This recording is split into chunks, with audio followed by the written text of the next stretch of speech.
So, uh, kind of hard to tell because, I think the first ads are going to begin running immediately. But oh well. Yeah. I guess the only thing I really wanted to say is that we, after experimenting with ads in the previous video, I decided to space them out significantly. Um, I was given like an advisory amount by by Twitch to say put this many ads and then you're going to see an increase in ad revenue. But when you do, um, the stream kind of goes every 45 minutes in between ads, which I think is a little bit too much. Yeah, that is a bit too much. So I changed that so that's going to be like 10 minutes to every hour. We're going to see an ad, and then I still have the ability to snooze it 3 times. So I believe that that's going to be a Yeah. little bit more evenly distributed. Yeah, that's right. Hmm. You know, it's also just the fact that anybody who comes in anyway is just going to see ads immediately. So they didn't hear this part of the advisory. Yeah, and pretty typically, like when people like go to a thing and immediately see like a lot of ads, like they usually just like head right back out. Mm, well, I mean, it really just kind of depends on the share amount. I think I'm keeping the ads themselves. To Yeah, I know. something. It's just like make them not as often. Mm-hmm. You know, these are marketing, public relations things that people usually don't know if they're just streamers, if they're just VTubers. Yep.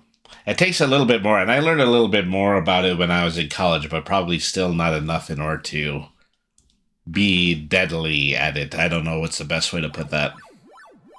Yeah, I'm not too sure, and I haven't even been to college. The most I've done is like get through high school. Mm-hmm.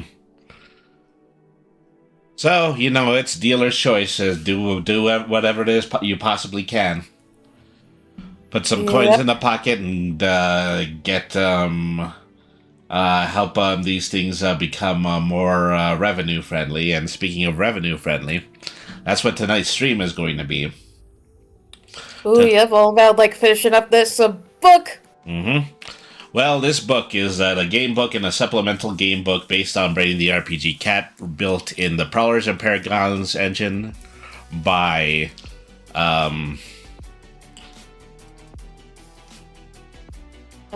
yeah, Mobius Worlds Publishing. That's what it is. Yeah, that's So it, pretty much. that I think it was nearly 2 years since we started this, and we've probably done like 5 or 6 individual streams about it. Yeah, pretty much.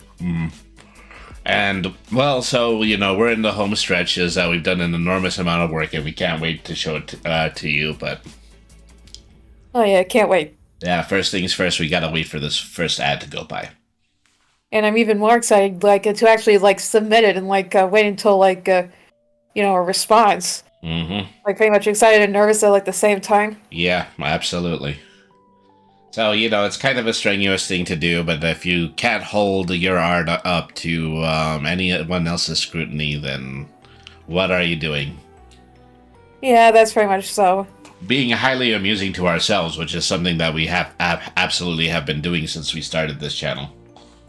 Yeah, essentially perfectly. But yeah, it will be like the main test if it'll also be able to connect to others. Mm-hmm. We do whatever it is that we find amusing and entertaining. That's just basically the same way that they write TV shows like Phineas and Ferb. Yep, Ferb or Brainy. I know Yeah. we're gonna do tonight. Say what? I'm Ferb.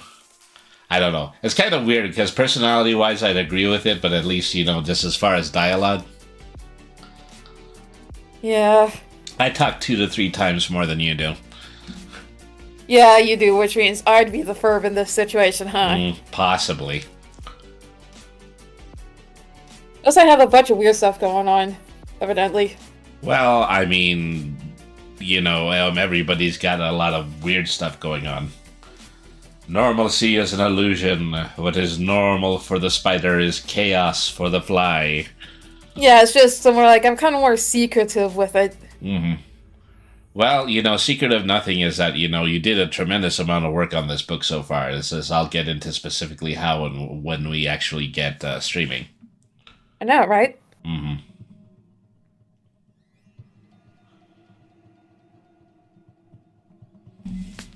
You know, well, it's also to say that, just the process of you actually just joining with us and then immediately converting to this system after we converted from 5e.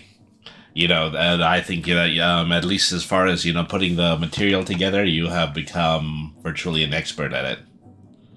Yeah, I know, right? Like it's pretty crazy. Like it even like really surprises me that like I'm essentially like when you really look at the things that I've managed to do, like being able to convert so easily and pretty much making all this kind of content. Hmm.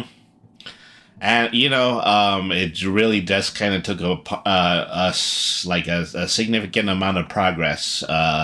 Going from a place where you were participating in the game to actually participating in the writing and making a pretty enormous contribution to. Yeah, this is like a serious contribution. Like this is pretty much I'm writing a book. Mm-hmm. Is that it's your own book, nothing less than that. Is that you did an enormous amount of world building, world creating, and I'm glad that we've been able to legitimize it. We've been able to legitimize it by providing the proper types of stats. Yeah, for Everything. most of my life, I thought that I was like, never even gonna get close to like, DMing or something. And yet here I am, like making an entire system. Mm-hmm. Well, and if you ever want that too, I'll be more than happy to give that to you. As I will let you It's DM. probably gonna stay with you being the forever DM. Yeah, me forever DM. Well, it's not as Yep, though that's I. how it is. Like one in the group is like the forever DM. Well, Except you can actually play too. it isn't as though I don't like this stuff. Yeah, I know. Mm-hmm. So, yeah, maybe I spent just a greater part of this single day writing the material that I did. I think it amounts to something about um, 11,000 words. I'm pretty sure that your document, however, is like 3 to 4 times that. Let me Wow. see, we're currently at 82 pages long. 21,700 words. Good lord. And somehow that's That still a is different. like that's like 20 times more than you. Hmm. But that's pretty much that's what the difference is that it is, yeah, it's double the amount, and but it's also extended to something in the neighborhood of 82 pages, simply because we've been starting to add charts and tables. Yeah, essentially, but it's still like a lot of words that I've well written. Hmm. I'll think about the lore. Yep. And well, just really providing all of the stats for all of those tables, which is something that I haven't done for myself yet. Uh-huh. Okay, but anyway, the first ad is over. We're going to go ahead. We're going to go to the video now. Let's do it.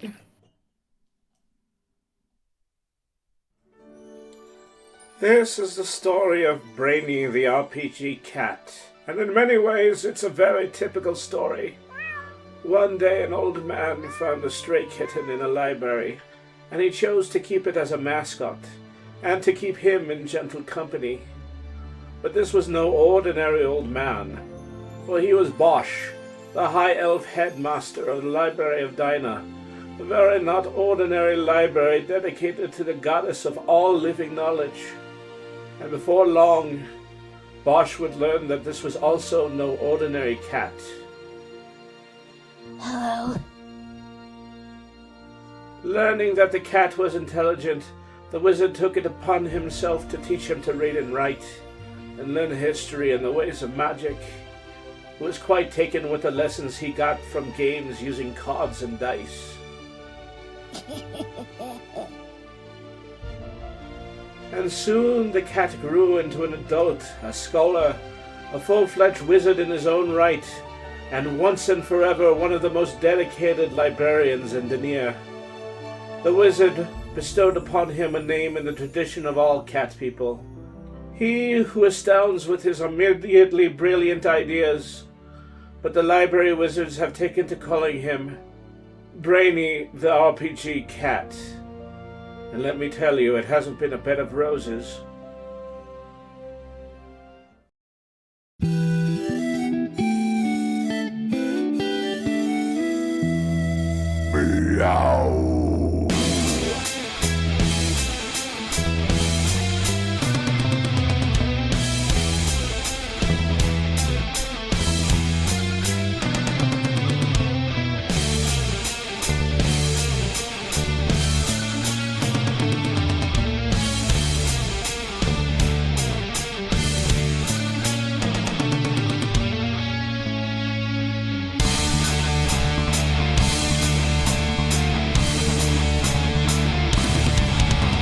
This fearless caddis is the raddest, has skills of the baddest, magic, slinging fuzzy for status, practically unmatched, runs all of the gamut, in fact, he's a reference games and chatting, bent wizardly hatting, questing, snacking, napping, this cat diversified, witty banter, seeking kitty answers, roll 20 to scamper, tune in, and enjoy the ride. Brainy, the RPG cat. Brainy, the RPG cat.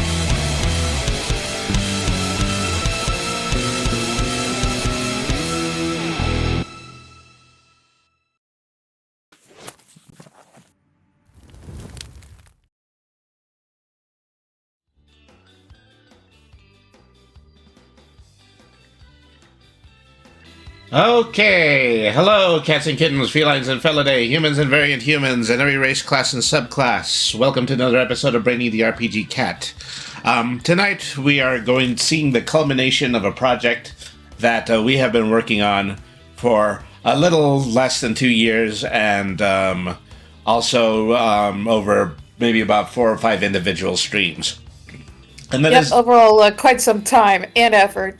Mm-hmm. So this is the creation of 2 upcoming Brainy the RPG Cat game books that we're hoping we're going to be offering at first through our Ko-fi page, ko-fi.com/Brainy the RPG Cat. And, we're going to be doing that in a simple black and white format, but then we are actually going to be starting up a Kickstarter that we can use to create a full color and fully illustrated version of the book. Is most significantly for my co-host's book, The Baron's Wasteland, which is effectively a monster manual for the sheer amount of individual minion characters that they've created, and is going to require a illustration in addition to any descriptions that we can have for that. Yeah, and if anything, plenty of illustrations. So, as I'd been saying, as I was saying during the break, is that I spent just maybe a short amount of time, just during today, adding some of the basic mechanics of the Prowlers and Paragons engine into my book, and we already checked the word count on that, but let me just go ahead and do that again. My word count at the moment is 11,077 total words, while Cubase's is 21,700, so it's twice as much so far. They have the advantage of just expanding a lot on the information of a single universe, but it's also due to the fact that if you see these the sections right here where you have the tables. Those tables were populated by QB in the same amount of time that I was writing up the rules section. So that took a tremendous amount of effort. Yep, essentially. Mm-hmm. So everything is kind of building up. It's also, just the sheer width of these pages. We've gone up to 82 pages simply to the fact that we're making a table for every single one of these monsters, and then we are also filling up a table for every single one of the NPC characters that we created for the Realm of the Old Gods, which is the second section of this book.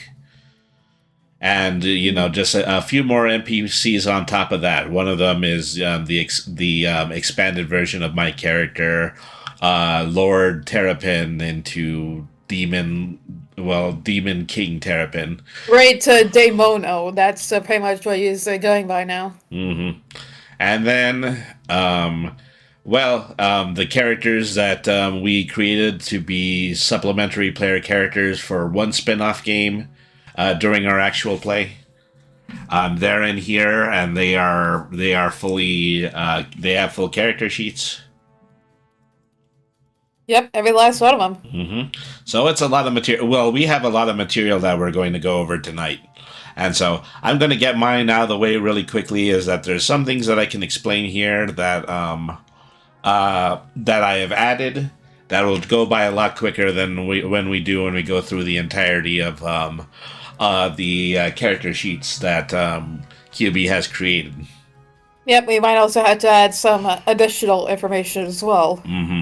So, starting with this section, basic mechanics.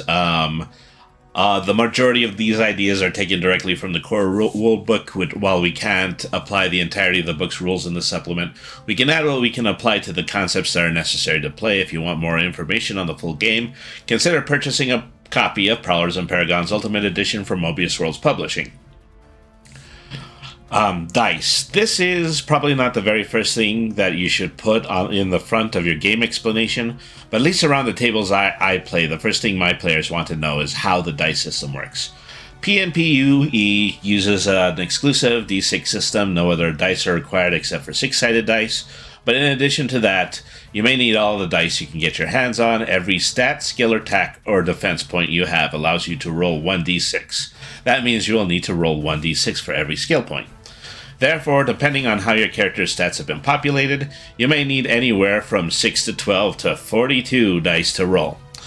Every dice roll counts as either a success or a failure, with even number rolls 2 and 4 counting as successes, and odd number rolls 1 and 3 are counted as failures. A special effect comes from rolling a 6, as it allows you to have 2 successes on a single die. Once your die hits the table, you can count the number of successes you have, and that is the amount of successes you have on your skill check. Example. Yes, precisely. So, for example, Kate wants to roll a technology check to see if they recognize the type of technology they found in a crashed alien spaceship. They have a technology rating of advanced, which is the same as rolling 5 6-sided dice. They roll the dice and they receive a 5, a 4, a 6, a 2, and a 1. So next to that is the minus and plus signs attributed to each odd number and each even number. Count up all the plus signs and you get the number 4. As the odd numbers don't count, you count the even numbers with 6 counting as successes of 2.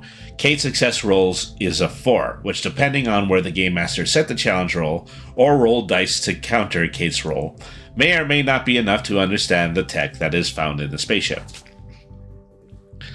Alright, so leveling and game balance, this is almost exactly the same way that it's done in the main game. It's just it merits a lot of explanation.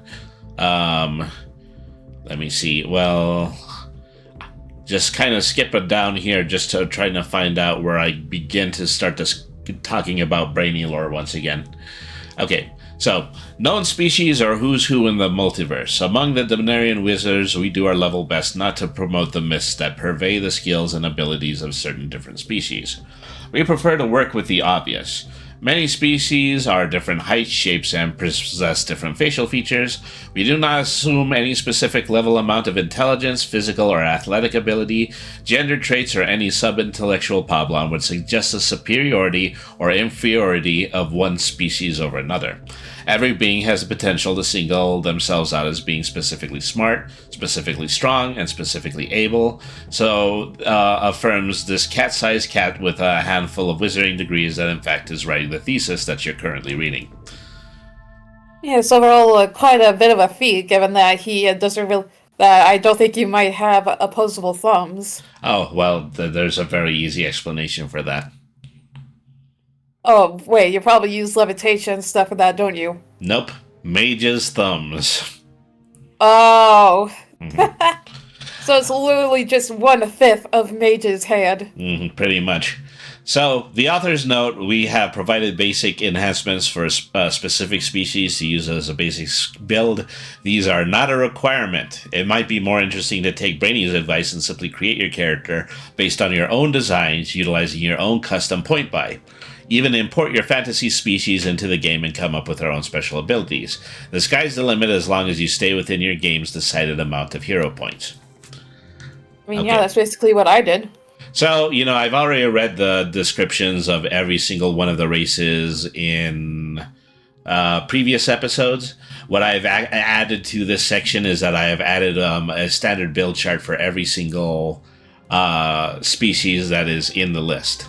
And so I'm covering most of the basic types of player character species that are found in other RPGs. Starting with humans. Humans, the standard build is, well, none, because base stats are already pretty standardized for making human characters.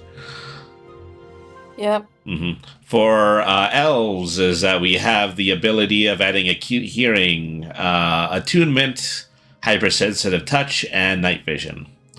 Dwarves get density, blind fighting, determination, and luck.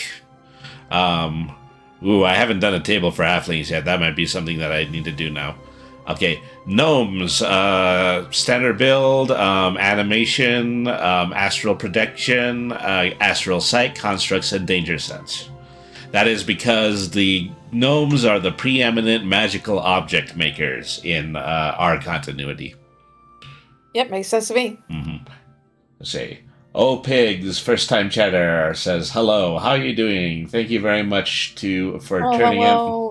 Very thankful for you to join in and hang out with us while we do this. Mm-hmm. So for orcs, I suggested density, determination, strike ability, poison immunity, and fatigue immunity. Goblins, immunity to mind reading, hard to kill, luck, and luck. Well, just the same as the dwarf characters. Just luck. Animal people have animal empathy, animal mimicry, acute hearing, acute smell, and danger sense. Mm-hmm. Automatons have a metal body, communications, and radar. And mermaids have swimming with underwater breathing, elemental control of water, sonar, and animal speech. Uh-huh. And so this takes us to the section that I probably spent the most time writing this evening. Okay, the schools of mana and you. This is an explanation for just in and out how mana works in this game. So this is great to be able to write this because I don't think I've ever explicitly explained this in the lore. Now we're going to get that explicit explanation. Well, yeah, we do. Mm-hmm. So, the schools of mana and you.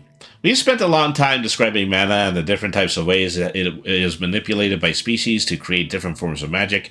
But what is mana? The philosophical wizard would say mana is the trees and the air, the water, the leaves, and blah blah blah. But this tirade nevertheless describes the first source of mana. Mana is a construct of all elements of the natural order within a dimension, embodied in a species in one way or another, that allows them to attune and control specific types of natural energy. We refer to this energy as the mana pool, a singular collection of every collected mana source into the single mass that all beings can access to perform their learned forms of magic. The nature-based origin of mana permits the first and most well-known... the nature-based origin of mana permits the first and most well-known first school of mana to be elemental mana. Legends across the multiverse abound with tales of individuals who would move mountains, part seas, and create thunderous storms. These individuals are more than likely were magicians in the school of elemental mana. The control of earth, fire, water, air, plant life, and animal life. Clearly, the practitioners of elemental mana have the ability of elemental control, but the practice doesn't end there. Elemental magicians can create fire from nothing, water from thin air, and the ones who control plants and animals may even be able of creating new forms of life.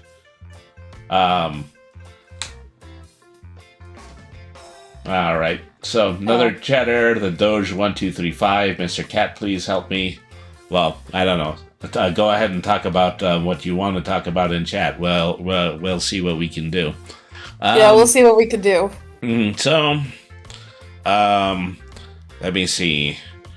The practice of elemental mana is so innate that some individuals live long, full lives. Wait. I think I already went there. Yeah.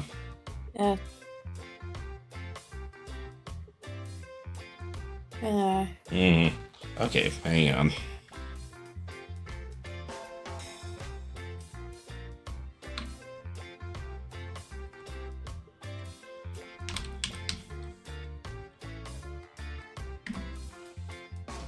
All right, so water from thin air are the ones who can create new forms of life. The practice of elemental mana is so innate that some individuals live long, full lives without realizing their elemental control of nature originated in the mana pool. But especially adept magicians such as we Denarian wizards can pick and choose different forms of elemental mana and cast them in the form of individual spells, creating a variety of effects that mark one as a jack of all elements but a master of none. Yeah, essentially. Mana of light and shadow. This is also key when it comes to understanding some of the elements that are in the Baron's Wasteland, because the previous one had to do with the fact that plant and animal elemental mana creators can also when they're the most advanced, they actually have the ability to create life. That explains two of the characters that are in the Baron's Wasteland, who are in the process of creating just new species of plant and animal life. Yep, and it really gets really wacky around here.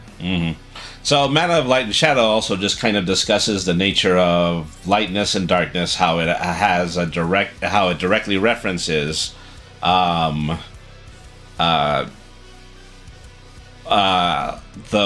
way that we have constructed our ability to create necromancy, healing magic. That's what everything that encompasses the concepts of light and shadow. Awareness of the mana of light and shadow came into being only shortly after the discovery of elemental mana. Within the breadth of spellcasters who would control the elements, there still led the mysteries of magic users who could wake the dead, return them to their graves, capture beings, and hold them in realms of darkness, or show the light that will rescue those same beings from capture. Hope and fear, good and evil, all of which are aspects of the mana of light and shadow. Elemental control of light and shadow typically allows its users to construct themselves in embodiments of pure white light or deep dark shadow with various effects, not the least of which are the ability to telekinetically manipulate objects and people with the influence of light or darkness. That is the basic elemental control of the power of light magic and shadow magic, something that our character QB uses all of the time. That's right, and keep that in mind. It will be important in the future. Yep. So, however, any spell that respects the dichotomy of either the dawn or the dusk may be cast using light or shadow. Priests like mages prefer the acts of the light leading to the purification and freedom of beings, as well as the healing and resurrection of those who have been harmed, while necromancers dwell within the dealings of the dead, and may bring undead souls from the grave to do their bidding. Again, the learned wizard has the ability to cherry-pick either of these skills and use them in limited-use spells, at times even simultaneously to meet their ends. So those are the most natural forms of magic. We're getting into slightly more forms of magic with prestidigitation. In our game, prestidigitation just doesn't describe, meaningless spell effects. It describes the entirety of the standard school of magic. And so we'll get a little bit more into that when I read the description. The school of prestidigitation seems like just a babe compared to the lengthy past of elemental light and shadow mana, originating in many realms, most often in Renaissance eras where the practice of common thought has taken an above-average hold. Prestidigitation follows the basic edict that mana is the source of all powers, yet it utilizes these skills in the creation of spells so acute that the type of mana which it deploys is negligible. Magicians versed entirely in prestidigitation are often very practical, and often exist in areas of total domesticity. This definition most applying to the alleged inventors of the art, the halflings.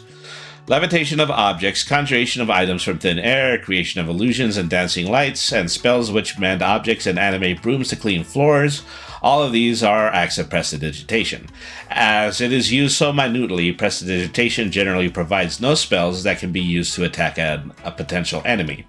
But the diverse wizard, once again, can make up for that by learning an elemental light or dark spell, along with their prestidigious skills. But also, never underestimate the strength behind a well-thrown teapot. Yeah, sometimes those teapots are like a double, triple reinforced. So, runic and captured magic, the invention of runes often attributed to the Iron Age of many dimensions, is the act of taking a single iteration of a spell, allowing it to mimic, converting it into a special character, and applying it to an object. A seemingly infinite number of runes have been placed on sheets of parchment over the years. In addition to that, runes which improve the power of certain items have been crafted onto weapons, shields, ships, and other objects in order to imbue them with magical strength and properties.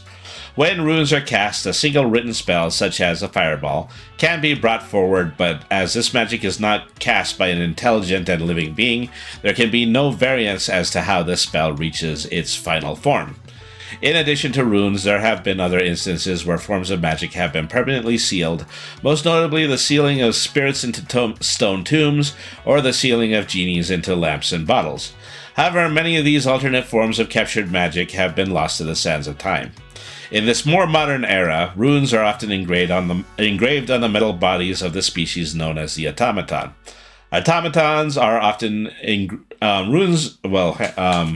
Automatons have yet to tap into the true mana pool, yet their inventors want them to possess specific skills related to the tasks they want completed. To this end, the automatons are golemized, which is the process of placing a rune on the automaton's metal body that will allow them to cast a single rote spell. It is yet to be known if the automatons will ever gain their own control of mana, thus learning spells of their own. But as more and more continue to achieve sentience, anything is possible. Yeah, essentially. And so that is the extent of the new material that I had written in Realms of Infinite Mana. I took some of this and I also copied it into the Baron's Wasteland, mostly the areas that describe basic play mechanics, which is, well, yeah, it's necessary in order to play the game. But so at this point is that we're going to go ahead, we're going to take a look at what QB had written, particularly when it comes to the new character sheets and stat lists, and what they thought about when they were writing down these new stat concepts. Yeah, I'm still gonna need like some help with the stats. Like, there's still some numbers that need to be put into, like, several of them. So previously, when we looked at this document, is that we were talking about just the way that QB had fleshed out the history, just talking about eras where the supercontinent on the Barren that makes up the Barren Wasteland was covered wall to wall with desert, followed by the Ice Rage, which was the attack of the principal champion Izatan, who created. Yes, Yeah, they created effectively created an ice rage due to their angry, revenge-seeking destruction of the Baron's Wasteland. essentially through a tantrum. And so the Chaos Renaissance this is where QB had returned to the Baron's Wasteland. With taking with him Brainy and Marin and Otto. His re-established presence in the realm was what allowed us new life to begin springing up, and also it allowed them to meet Beatrice Chromecrackle, who is she she was kind of like a bit of an antagonist for that episode. Oh, then QA would have been native for a bit. hmm And in addition to that, having brought along the plant mage Lord Terrapin. Both of them got deemed by the demigoddess Mazaldan to be the people who are going to bring new life in the form of flora and fauna into the Barrens. Yes, indeed, that is correct. Obviously, the first problem QB and I faced with Mazaldan's demands was that there seemed to be no Arthrophage still alive for QB to fulfill his pact.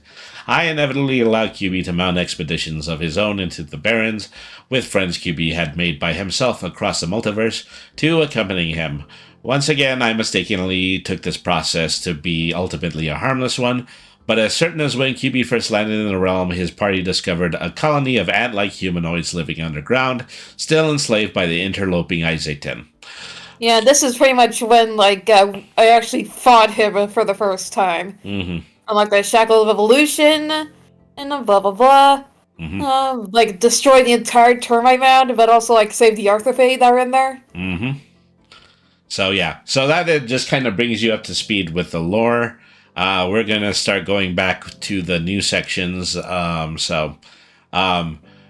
We had full descriptions of the standard names for the monsters, followed by a description that was written by QB. What we've added since then, we've added the minion size Prowlers and Paragons character sheet to each one of these. And so the Algae Kelpie, let me see. Venomous fish, similar like lionfish, their new body structure is presumed to serve as camouflage, using their tails to root themselves in place and appear as ordinary clumps of algae. Yep, hence the name, why it's called Algae Kelpie. So combat... Yeah, fun fact, these actually came from outside the Barrens, but, like, pretty much evolved into a completely different species when in the Barrens, like, specifically carrion swamps, since there was absolutely no way in hell that they could, like, be in the ocean. No way, no how. Alright.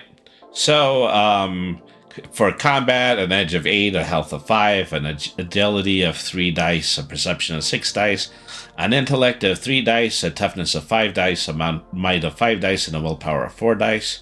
With the abilities of ensnaring for 2 dice, blending, limited in swamp camouflage, extra limbs, tentacles and tails, and slay using toxin, which is a roll of 5d. Yes, sir. Venomous. Well, Plus they got, like, a really adhesive body, like, it's sticky. So one thing that you're probably just going to need to make a change of is these characters are probably going to need a significant amount of less health. Oh yeah, makes sense to me. It's also possible that, if these are going to be characters that are minions, monsters, they actually might only need 1 health point, and then they just fight until they're at the end of their possible ability. Oh, all right. So I didn't really think of that. Well, so you might just want to bring them down to a 1 or a 2 each, and so. Okay. And that is because otherwise then people are going to spend a significant amount of time fighting 1 monster. Yeah. Well, which is possible because these are some pretty treacherous guys. These are really, really strong. Yeah, essentially, like, this is like welcome to hell. I mean, there's also, since these things are just kind of wild animals, there's the potential of putting your characters up against a whole pack of one of these types of monsters. Yeah. So, yeah, that is also something that you could possibly do.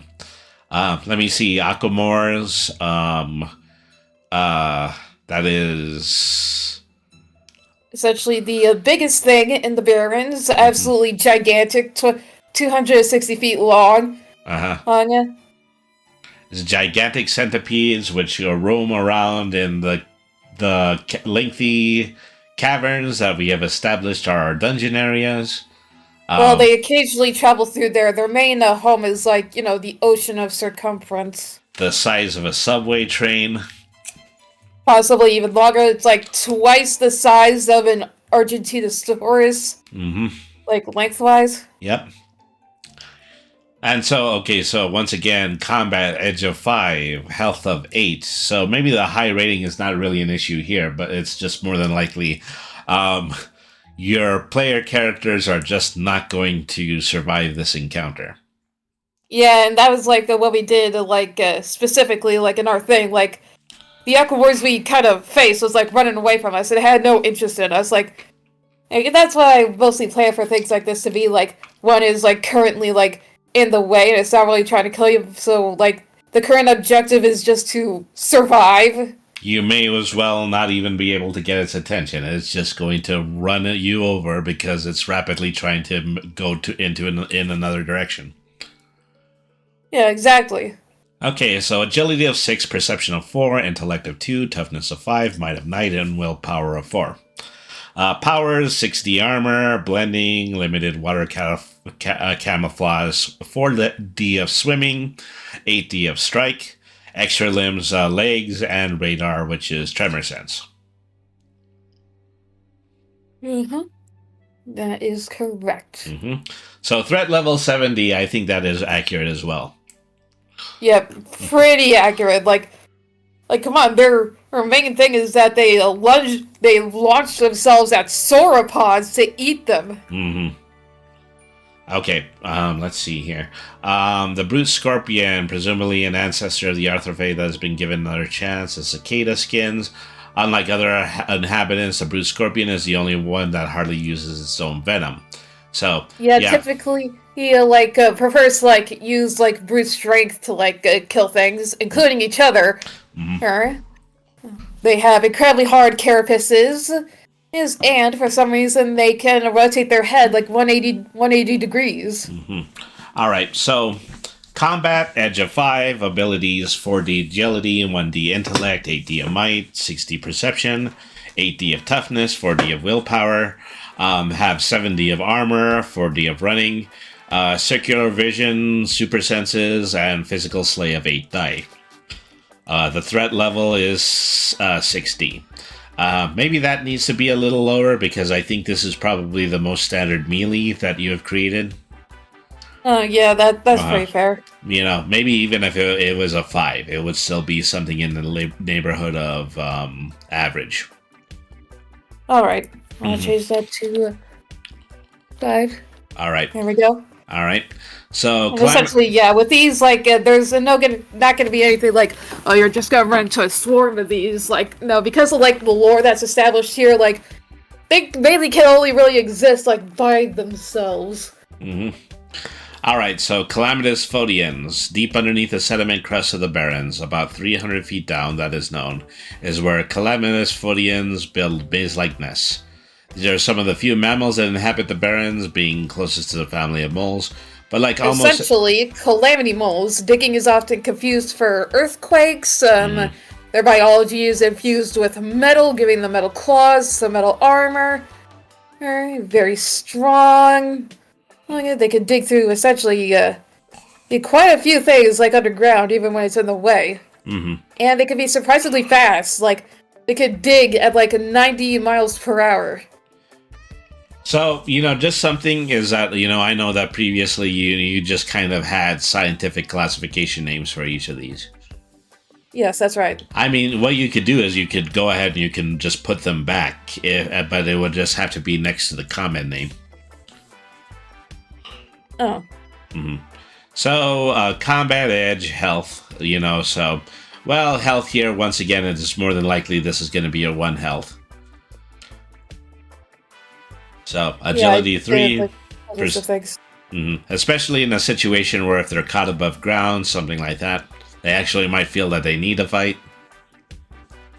Yeah, they're overall pretty cautious when actually going above ground. Mm-hmm. So, agility 3, intellect 3, might of 6, perception 3, toughness of 6, and willpower of 5.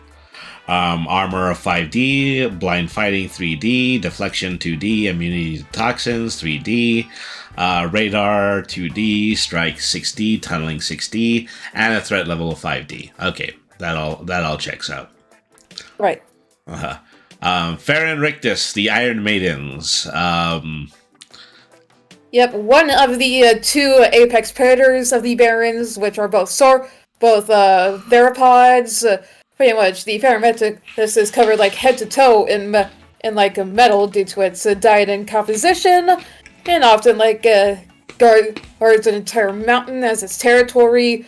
Will add other things like fauna, plants, and stuff to make it look pretty, but will pretty much to kill anything that it doesn't want in its territory. Mm-hmm. Pretty much impales them on sharp branches, much like actual bird species do, with sharp things.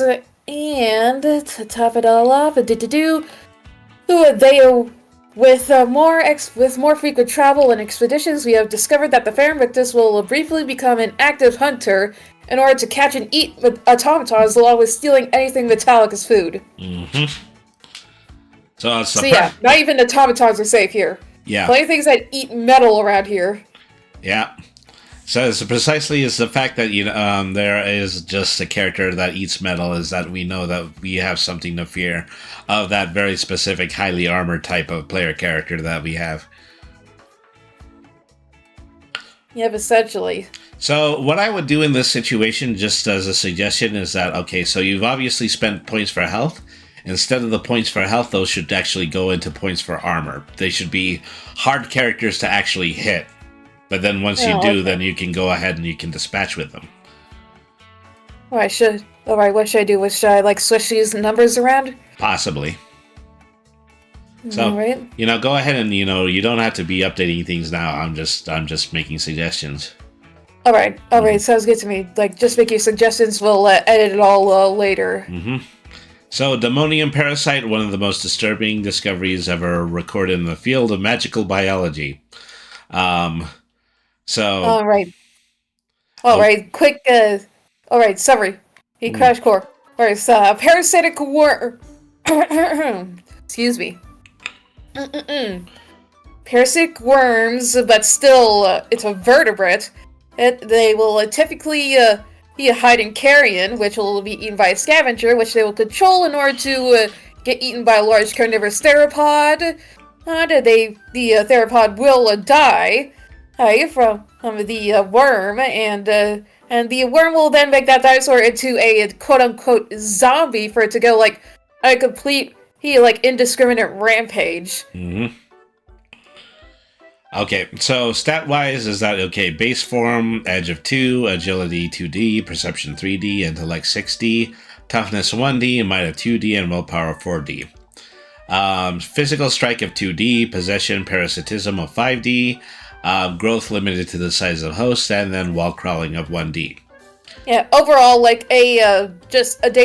of these worms, when outside of, when they're not in a host, it's fairly easy to deal with. Mm-hmm. So once again, is more than likely going to need to be a health one. Yeah, but the real trouble starts when they actually get into the body of something, in the example of this. This table is an infected Spinosaurus. Mm-hmm. So we're going to compare this with the Spinosaurus one in a minute. But we have edge of 4, agility of 3, perception of 3, intellect of 1, toughness of 10, might of D, and then willpower of 2D. Physical strike, extra limbs, limited to the mouth. That is extra limbs that were provided to it by the parasite. By the worm. Hard to kill 2D, stretching, long reach of 2D, and then super senses of 10D. So overall serious threat. Mm-hmm. So definitely a grow when it comes to the overall threat level of that particular creature. Yes, especially with the hard to kill sort of aspect. Mm-hmm. Okay, Dapenturium. The Jewel Tyrants, massive reptiles, most durable, powerful, and arrogant creature in the entire Barrens. Essentially, the other apex theropod, this one pretty much fed on rocks, will eat rocks, but pretty much wanders around, often fights the Pharynrictus, and they are known to hunt for sport. Mm-hmm. Okay, so Once again, Dapentarium, Edge of 7, Agility 1D, Perception 4D, Intellect 1D, Toughness of 10D, Might of 9D, and Willpower of 4D. I'm assuming Toughness 10D has something to do with the fact that they are armored. Yeah, pretty much. Like, its entire biology is like, it's rock. Mm-hmm. It's like you're trying to stab a rock. So right now is that what I'm thinking is that you might want to find a difference between, toughness, the total amount of toughness and the total amount of armor. Oh. Mm-hmm. Is that, okay, you have a 10 and a 17, that's going to be 17, that's going to be extremely hard to hit, even for the strongest characters. Yeah, good lord. Mm-hmm. So, you can, basically what I would ask you to do is that I would probably cap everything at 6 when it comes to base stats. Oh, alright, makes sense. Mm-hmm. Then you can add, with a character like this, you can definitely give it a higher stat, but make that stat be armor. Yeah. Okay, Acute Smell 10D, Sandstorm 2D, Physical Strike 12D, Running 3D, and then an Elemental Control, Matter Creation of Stone 6D. Yep, overall threat level 10D. They create matter with their bodies. Is that kind of a physical thing? Sort of a physical thing. It's like they can hit the ground and they can kind of make earthquakes happen. Mm-hmm. And pretty much their thing is slamming their tail into the earth or so much that will send debris flying. Mm-hmm. Okay. Well, I mean, obviously they have the ability to create matter, but there's kind of an hard thing. Well, it's I'm not too sure. Elemental control of an item is always elemental control, whether or not they can create the matter or not. Yeah. That's kind of hard to say. Maybe you can just leave it as matter creation stone and then give it a lower rating. Okay. You might also want to give it something like a throw rating because, if it's going to be doing rocks, then making rocks, it might as well be throwing them. Yeah, might as well. Probably could be possible with the jaws and the neck muscles. Mm-hmm. If it even has muscles, like I said, it's very much a dinosaur if it was made of rock. Yep. It's a living mountain. Okay, so Diaboli Rene, venomous frogs. Known as hooligan frogs, hangs out in the Arcarian swamp. Their vocal sacs also serve as a pot for venom to churn, making it even more deadly.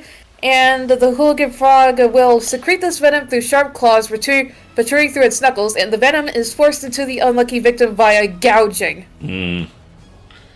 Alright, so Edge of 8, Agility of 6, Perception of 5, Intellect of 2, Toughness of 2, Might of 5, Willpower of 4, Evasion, Immunity to Toxins, Leaping, Lightning Reflexes, Martial Arts, Specialty of Striker, Strike of 9D, Swimming of 2D, Two Fists of the 3D, and Wall Crawling of 2D.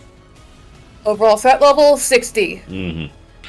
So, for the variety of different kinds of creatures and what they're specifically going to do, as a GM, I mostly think what I would be doing is I would be having them probably encounter one unique monster at a time.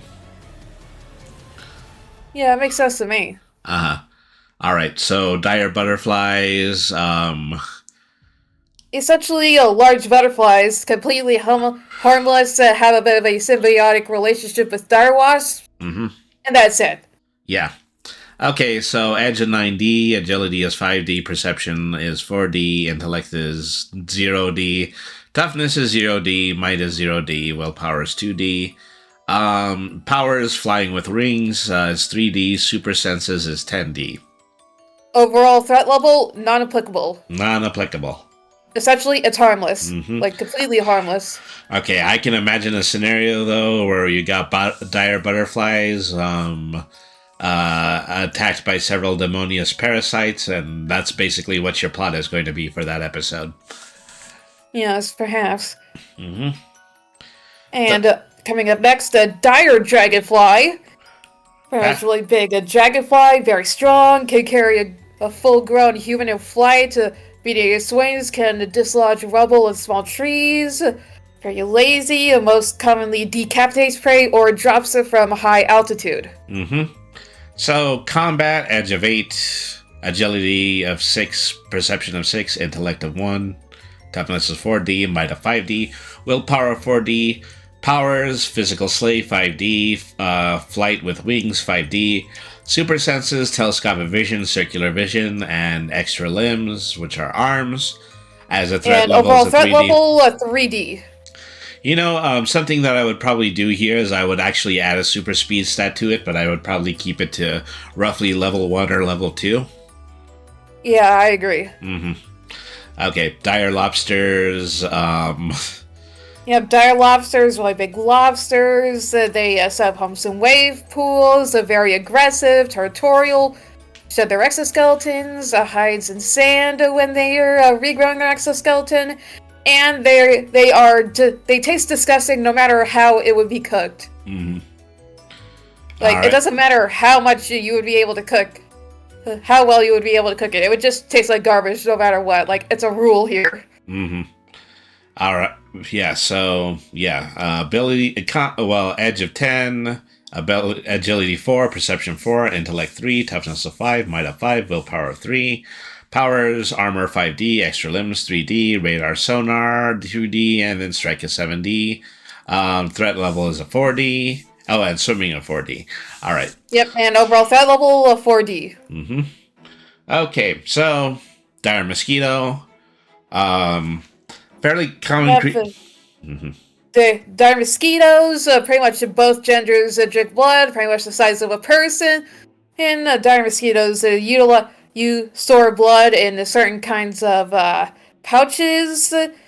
This blood in these pouches can be used like muscle mass. So if a dire mosquito drinks enough blood, it will gain enough size and strength to rush down large predators and directly steal food from them.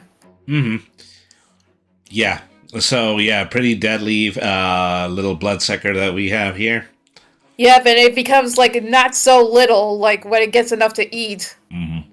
Okay, so dire mosquito, edge of 8, agility of 6, intellect of 0, might of 9, perception of 4, toughness of 7, willpower of 2. Has powers, wings flying, super senses, life drain, wall crawling, extra limbs, strike, and boost, and is a 7D threat level. Yep, overall threat, 7D. One of the worst things that you could possibly run into in the Barrens is their mosquitoes.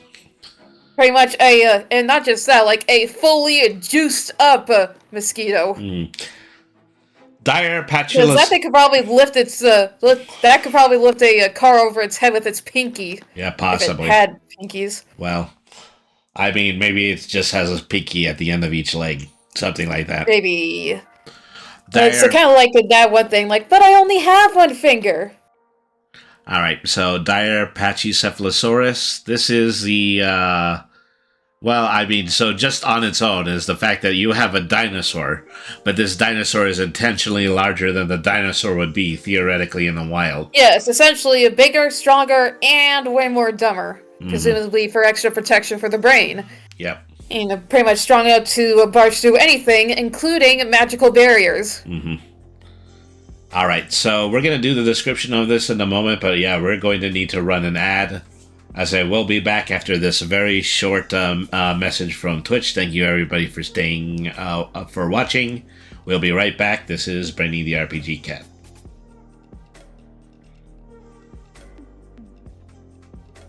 Okay, so...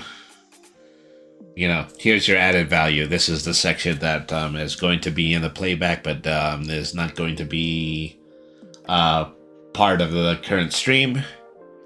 One thing that I would really like to ask in this situation is where you kind of generally get your ideas for monsters, or particularly the monsters that you had written here for the Barrens. Well, typically a mixture of, like, pop culture and in nature. It's like a combination of those two things. So, I already know, like, just from sharing several previous episodes from you, that you happen to know an awful lot about animal biology. Yes, quite a lot. And even more than I do. Yeah, specifically like with the dire mosquitoes. Like I based that like stores like blood in pouches that can solve like muscle mass. That's because like mosquitoes are actually very skinny, but when they drink blood, like the little back part of them like inflates with a lot of red in it. Very much like a balloon. Yep. And as I recall, is that there's a want in order to narrate this like David Attenborough, but in addition to that, there's also just the fact that you want to say, "Damn, nature, you scary." Yep, essentially that's my brand here. Damn nature, you scary. And also, who is this Dan? Whoever it is. I have no idea. I think it's just them. I think that came from a Family Guy sketch. Yeah, it actually did, which is pretty much a black, which essentially was like African American and like a National Geographic joke. Yeah, something like that. All right, so overall, yeah, pretty much like it's like like there's something like really big bugs was real. It would have stayed real if like the Earth decides like not have as much oxygen in the atmosphere. Okay, so we're back now. So going back to where we were before, dire patches Yep, the dire patchy, so for Pachycephalosaurus. So what's the description here is that dire patchy skills seem to be strong enough to barge through anything. Yep, anything. So and pretty much this was discovered like anything.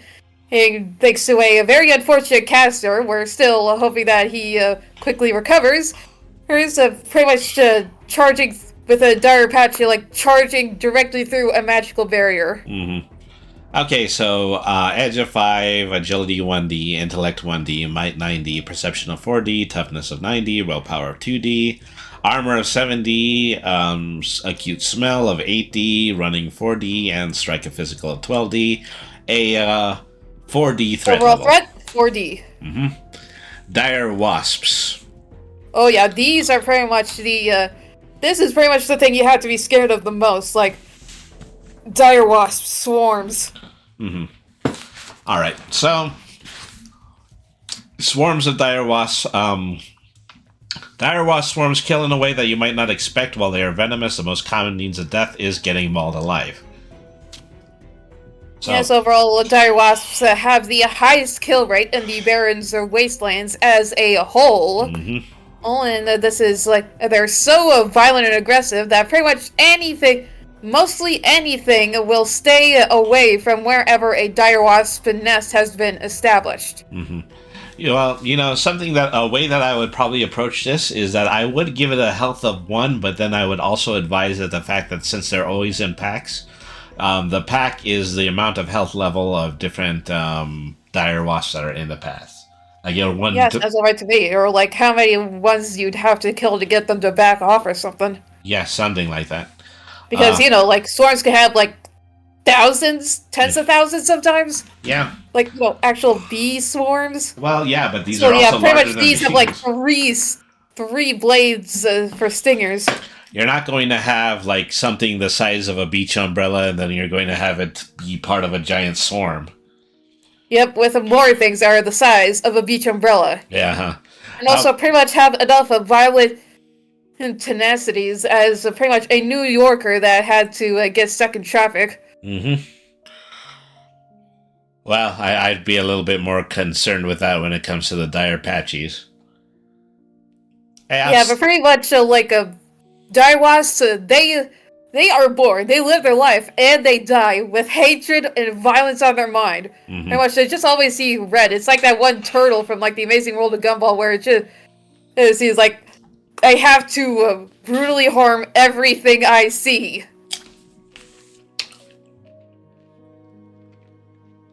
All right, so combat. Well, edge of 7, agility 5D, perception of 4D, intellect of 1D, toughness of 3D, might of 4D, and willpower of 3D. Flight of 5D, circular vision, extra limbs, and physical strike of 5D. Overall threat 4D.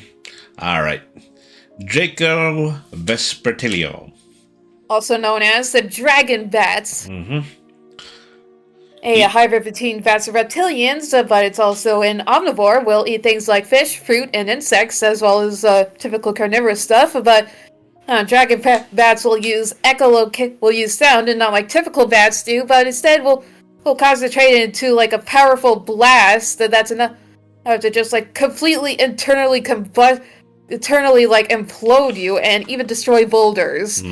And something think that this could be related to monsters like sirens and harpies, not yet to be proven. And due to this, the most dangerous predators of the Barrens will avoid being out in the open during the night.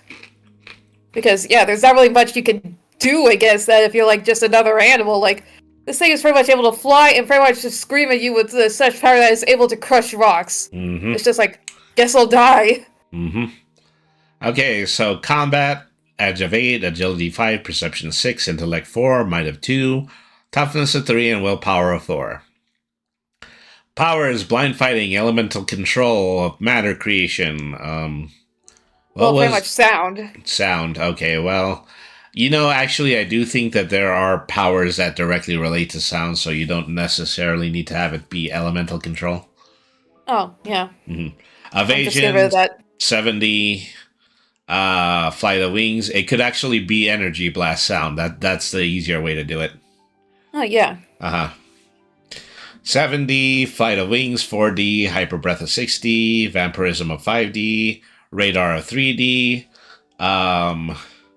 slay of 4D, stun of 2D, super senses of 90, and then blast of 4D.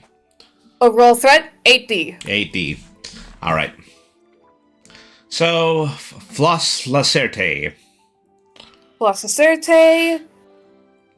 Yeah, pretty much like, this is pretty much one of the first, like, animal that's kind of like more plant, more vegetable than animal. And pretty much like it has pretty much a bunch of flowers and wood growing from its back. One of the flowers, like the biggest of all the, which with this main big flower is how they feed with photosynthesis. So they often follow the sun in migrations, but can be omnivorous and if they need more essential nutrients.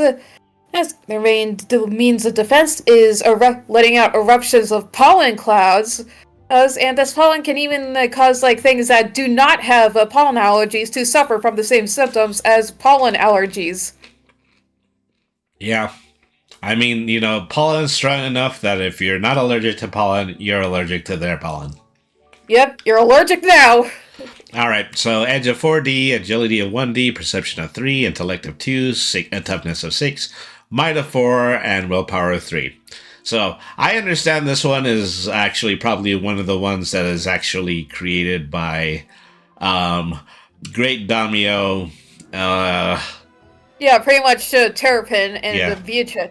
Yeah, so pretty much when we first saw one, it was pretty much like following Terrapin around. Like just casually, just casually vibing, eating whatever was nearby. And so, well, it's significant that these are probably some of the weakest ones because it was actually created by him and not Beatrice Comb Crackle. Yep, and so the overall threat would be 2D. 2D. And overall, it's not really a violent creature. Overall, it just, wants to vibe and, be in sunny places. Folium Limax, also very passive and also a plant creature. And also something that's more akin to mollusks, like octopi, snails, and anemones, also aquatic plants. Yes, they pretty much work like Venus flytraps. So will dissolve them in digestive fluid like carnivorous plants. And their neck can, in fact, extend over 3 times their typical size, with a fairly fast launching speed to catch anything like a certain distance, like a chameleon. And occasionally they will be seen at the beaches near the ocean's circumference after a high tide to dig up and eat prey from the sands, like crabs or scallops or oysters or whatever. Big Lee, welcome to the chat. Thank you very much for tuning in. How are you doing tonight? Hey, good to see you. How are you doing? How's the vibe?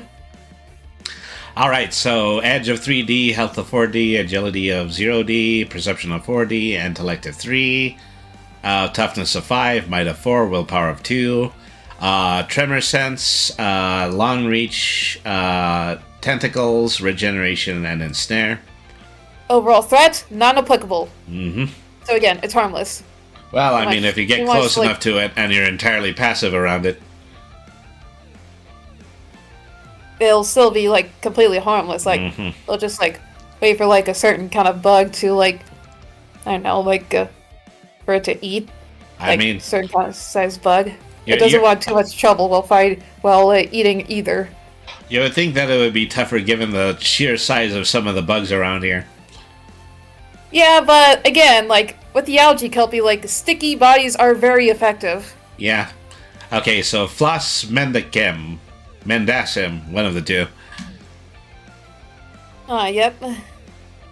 Well, oh wait, I put a P with one of these. A second.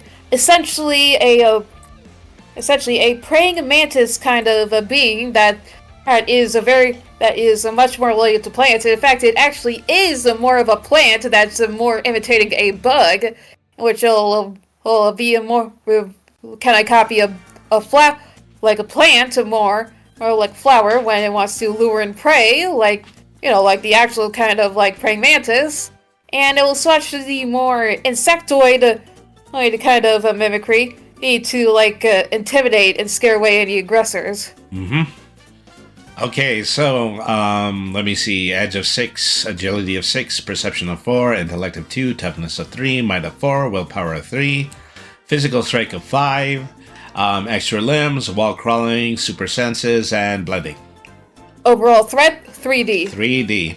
So, you know, something that we, you know, our initial upcoming session in the Barrens, probably going to have some of these plant-like creatures because they're going to be venturing into the Yep, essentially, while they're on their way to, like, you know, deal with another quarrel with the gods, like, you know, another news that the sky is blue, and also, since Prince Frederick has been, like, hunting around and collecting quite a few bodies, like, a jewel tyrant has picked up on that and is heading towards wherever and what it thinks whatever was causing the mass amount of death. All right. Hoping to find a worthy opponent. Yep. So let me see. Terror birds, elephant birds, dodo raptors. This is the dodo raptors. Dodo raptors. So, essentially, this is like a dodo bird, given more features like velociraptors, can somehow fly, even though it should not be possible.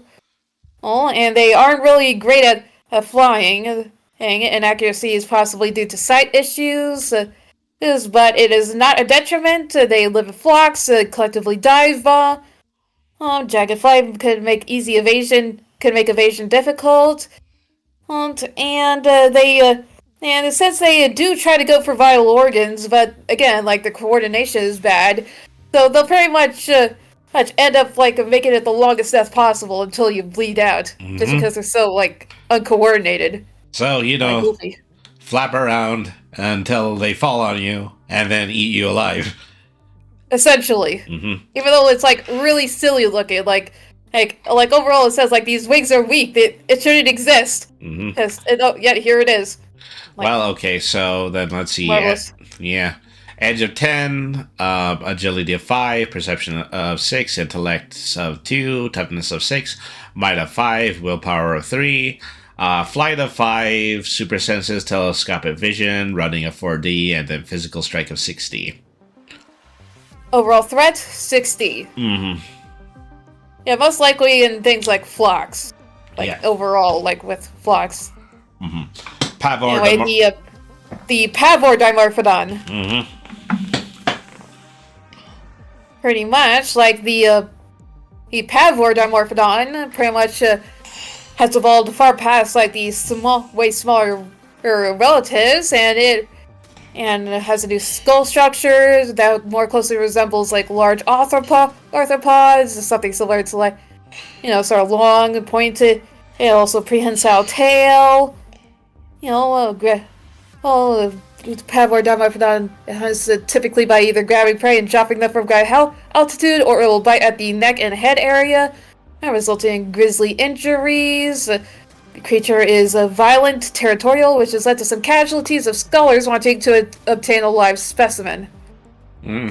Well, so one thing that immediately came to mind is that there were those very, very early virtual reality games made out of simple polygons, and probably one of the most famous one had to do with a pterodactyl creature that would just grab you, bring you up to a very high height, and then drop you, which was probably really frightening for people who were experiencing that fall in virtual reality. Yeah, God forbid you were someone who had a fear of heights. Mm-hmm. I mean, By the way, did you know that back in the day it was said that one of Socrates, oh wait, no, that guy was killed. No. Back in the day, a Greek philosopher was killed because an eagle had dropped a tortoise on his head. Mm-hmm.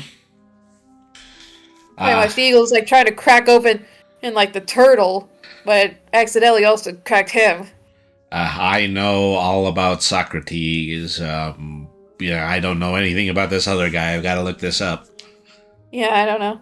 Okay, agility of... Okay, so edge of 9, agility of 5, perception of 4, intellect of 1, toughness of 4, might of 6, and willpower of 2. Powers, flight of 5, strike physical of 6, and then super senses and telescopic vision. Overall threat of 4D. Mm-hmm. Okay, Mock Turtle. It gets some extra points because it's something that flies and is really violent. Mm-hmm. Okay, Mock Turtles, once again, is that just sheerly out of QB's genuine love for the Alice in Wonderland books, we do have one character that is named after one of the characters from the Alice books. Yes, and I also took some specific details from different depictions of the Mock Turtle and put it here. For instance, the Mock Turtle is actually closer related to bulls and other bovine than actual turtles.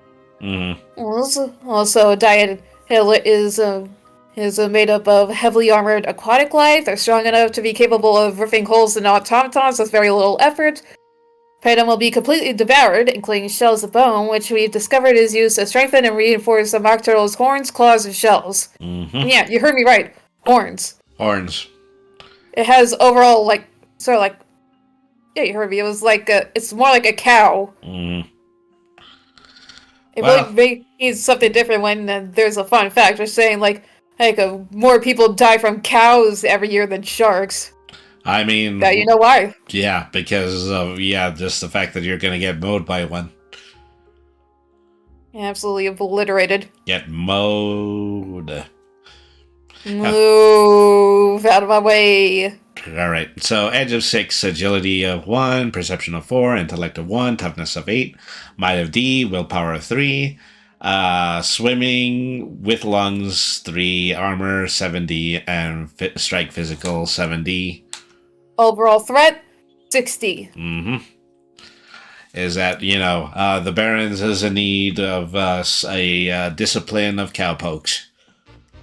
Yeah, pretty much any cowboys coming here might want to turn the other way and go back. Probably not come back, ever, unless you bring some scuba equipment or something. And, a serious amount of, legal fees saying that you agree to going here and try to go near one of these things. Mm-hmm. Is that it's so dangerous you have to sign a waiver, is what you're telling me? Yep. Yeah, exactly. Multiple waivers, as a matter of fact. Uh-huh. Bundy Testa, the Midgard turtle. Yes, that is correct. These are pretty much turtles, so big that they could be mistaken for patches of land, and pretty much with its own little biohabitat on it. Mm-hmm. It pretty much some creatures can live their entire lives on the back of one and never realize it. They're mainly passive creatures thanks to photosynthesis and thriving from waste produced by the other creatures on its back. But if there's a threat, it will rely on the symbiotic creatures on its back. With this sort of relationships, it's Midgard turtles that carry dire wasp nests that are advised to be avoided at all costs. Mm-hmm. Alright. So, edge of 5, agility of 0, perception of 4, intellect of 1, toughness of 9, might of 9, and willpower of 3, armor of 8D, Animal control, calling, the ability to call animals for 6D, regeneration of 6D, and strike of 15D. Well, that is Overall threat, 8D. And Yeah. it would make sense that the strike would be kind of devastating. Mhm. And like, it's something so big that you can easily mistake it for like a hill or something. Yep. Like for your entire life, and you wouldn't never notice. Well, is that kind of made me think a little bit more about just the concept of snapping turtles and how deadly that they can be. Yeah, exactly. It's like the sharp beak and stuff that does everything. Like, it's like a clean cut. And it's something this big would probably be enough to like cut through essentially anything. Probably could cut through vibranium. Okay, so Reptons Alas, Crocomoss, poster child of the barren, seemingly random evolution. The fusion of Dinosuchus and moth DNA. Hey, somehow it's able to fly. Primarily lives in heavily forested areas. Wings are mostly used for intimidation and display. Hey, it has teeth and sharp mandibles as well, presumed to provide extra grip while performing the typical death roll. Oh, Crocomoth hunting has been observed to be climbing up trees with its 6 powerful legs and gliding in order to ambush prey. Mhm. And it's very easy for a Crocomoth to spot prey with a combination of both crocodilian and insectoid eyes with moth antenna. Crocodiles not only climbing trees, but also gliding their way towards you. Oh, Jesus. Yeah, essentially, pretty much it can fly. Pretty much just embodies that absolute terror like people feel when they see a cockroach or they try to like, I don't know, get it, but then it opens up and flaps its wings, and you realize that it can fly while it comes like directly at you. Mm-hmm. All right, so edge of 6, agility of 3, perception of 4, intellect of 2, toughness of 6, might of 6, and willpower of 2. Armor 6D, blending, running, strike, physical, super sense, and flying, and a total threat level Overall of 60. threat to 6D. All right, so one thing that I would probably suggest here is that obviously if you're able to get one in midair, then there might be a situation where they actually get something else caught because they're going to get the attack damage and then they're also going to potentially get the falling damage. Yeah, most likely. Not a very stable flyer. Yeah, like pretty much that's the understatement of the next millennium. Mm-hmm. Okay, Scorpio Bat. Yep, Scorpio Bat. Presumed to be a close relative of the Dragon Bat. At the Scorpio Bat, hybrid of bats and scorpions. Yes, however, these wings have been sacrificed in favor of gliders capable of silent flight. Arms that would have formed bat wings now have large crab-like pincer clamps. As the scorpion feature, is the tail, serves as a prehensile tail. But scorpion bats don't usually naturally produce venom. And so instead, like scorpio bats willingly eat venomous creatures in the carrion swamps in order to gain a pseudo-venom that's injected through the tail. All right. Essentially, like pretty much this thing is like, okay, if I can't have my own poison, I'll just use everyone else's. Just scrape it off of someone else. Yep, like, pretty much, just like, by this logic, if you like, ate a fish, then you'd be able to, like, have gills. Mm-hmm. So... Except you have to keep eating fish in order to be able to do it. Not a problem on this side of the room. Oh, yeah, absolutely. Anyway. Edge of 9, agility of 5, perception of 4, intellect of 1, toughness of 4, might of 5, willpower of 2. Powers wall crawling, super senses, extra limbs, and strike. Overall threat to 6D. Mm-hmm. So, spore kangaroos almost seems So it's another mammal, even though it looks like a reptile. Well, pretty much, it's actually more fungus than a plant. Its anatomy is of high water contact and acts like a sponge. Spore kangaroos, flexible and durable. Most flexible and durable in the barrens. We hypothesize that the reason that a fungus would take the form of a kangaroo is because of bouncing, making it easy to spread spores using the seed-like pods and the underside of the mushroom cap on its head. Spore kangaroos omnivorous scavenger, which means they'll eat both decaying plant matter and carrion. As long as it's dead, a spore kangaroo will eat it. The site makes spore kangaroos mostly be docile, but if provoked, the species will kick with the same strength of professional martial fighters.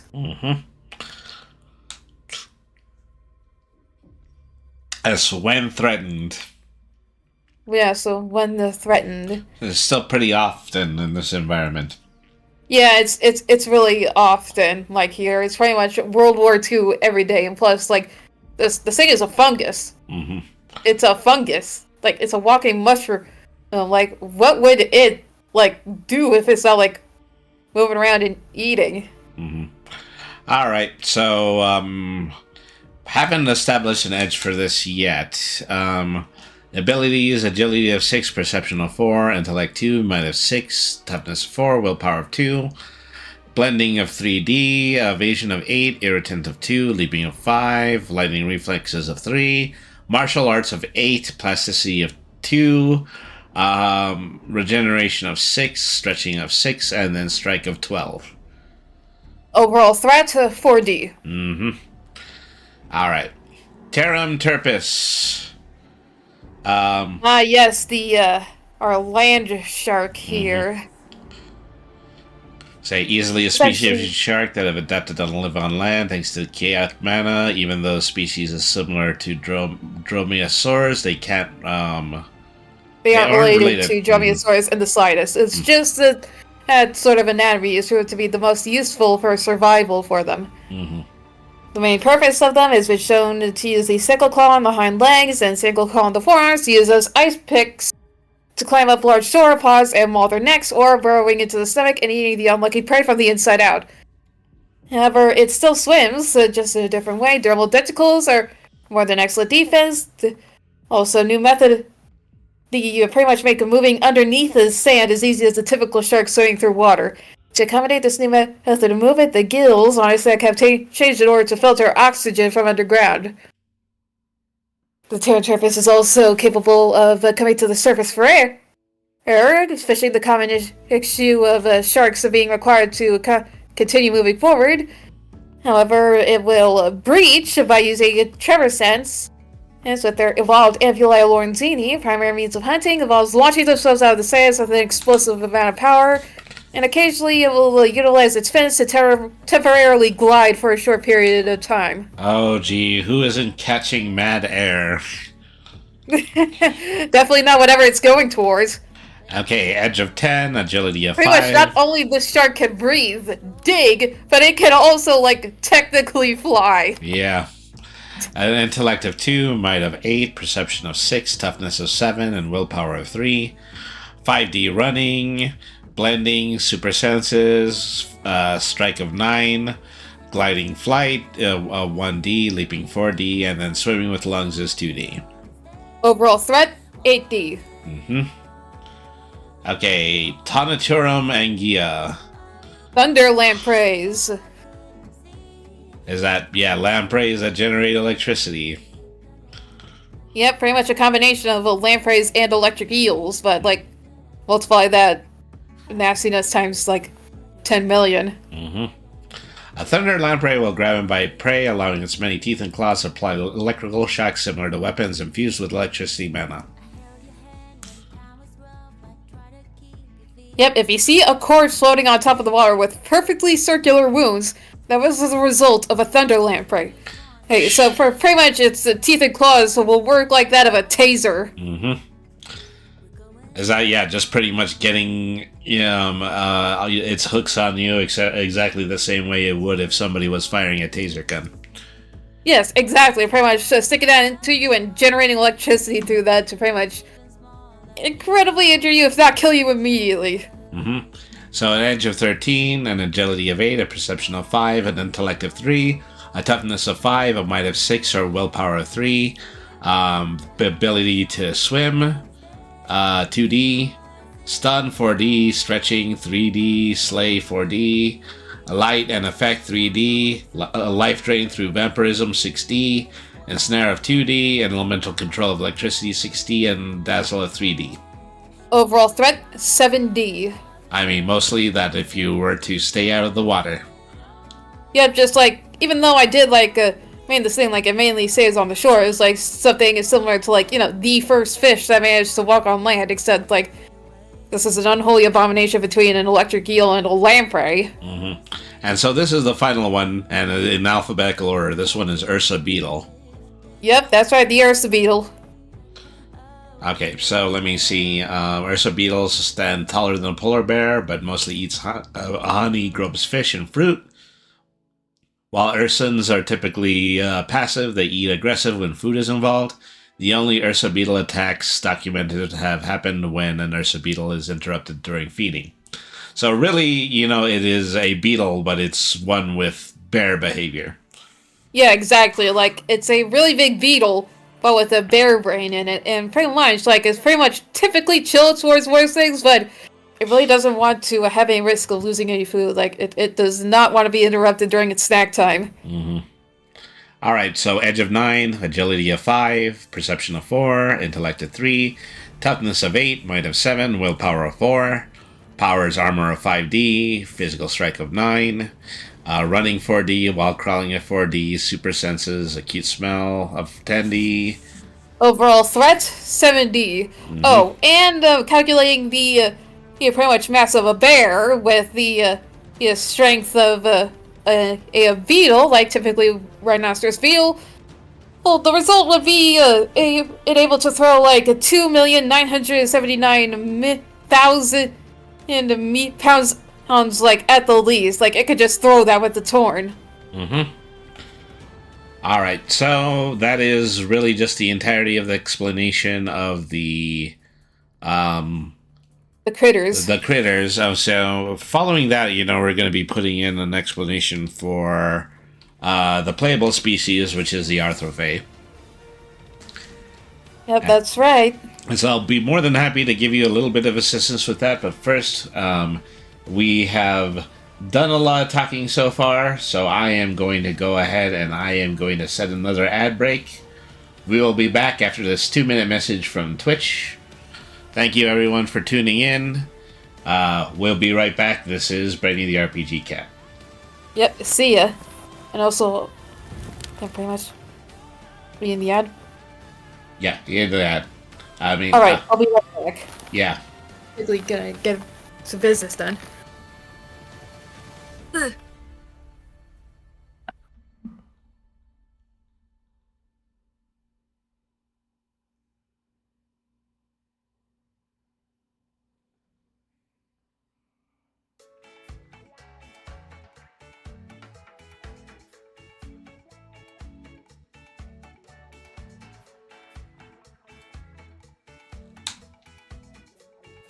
Oh, hello, Queen Vampiress. Thank you very much for tuning in. How are you doing? So, I'm seconds from pressing an ad button, so thank you for tuning in. We'll be right back after this short message.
I'm back. Welcome back. We've got 20 seconds left. Alright, good. I'm just in time. Mm-hmm.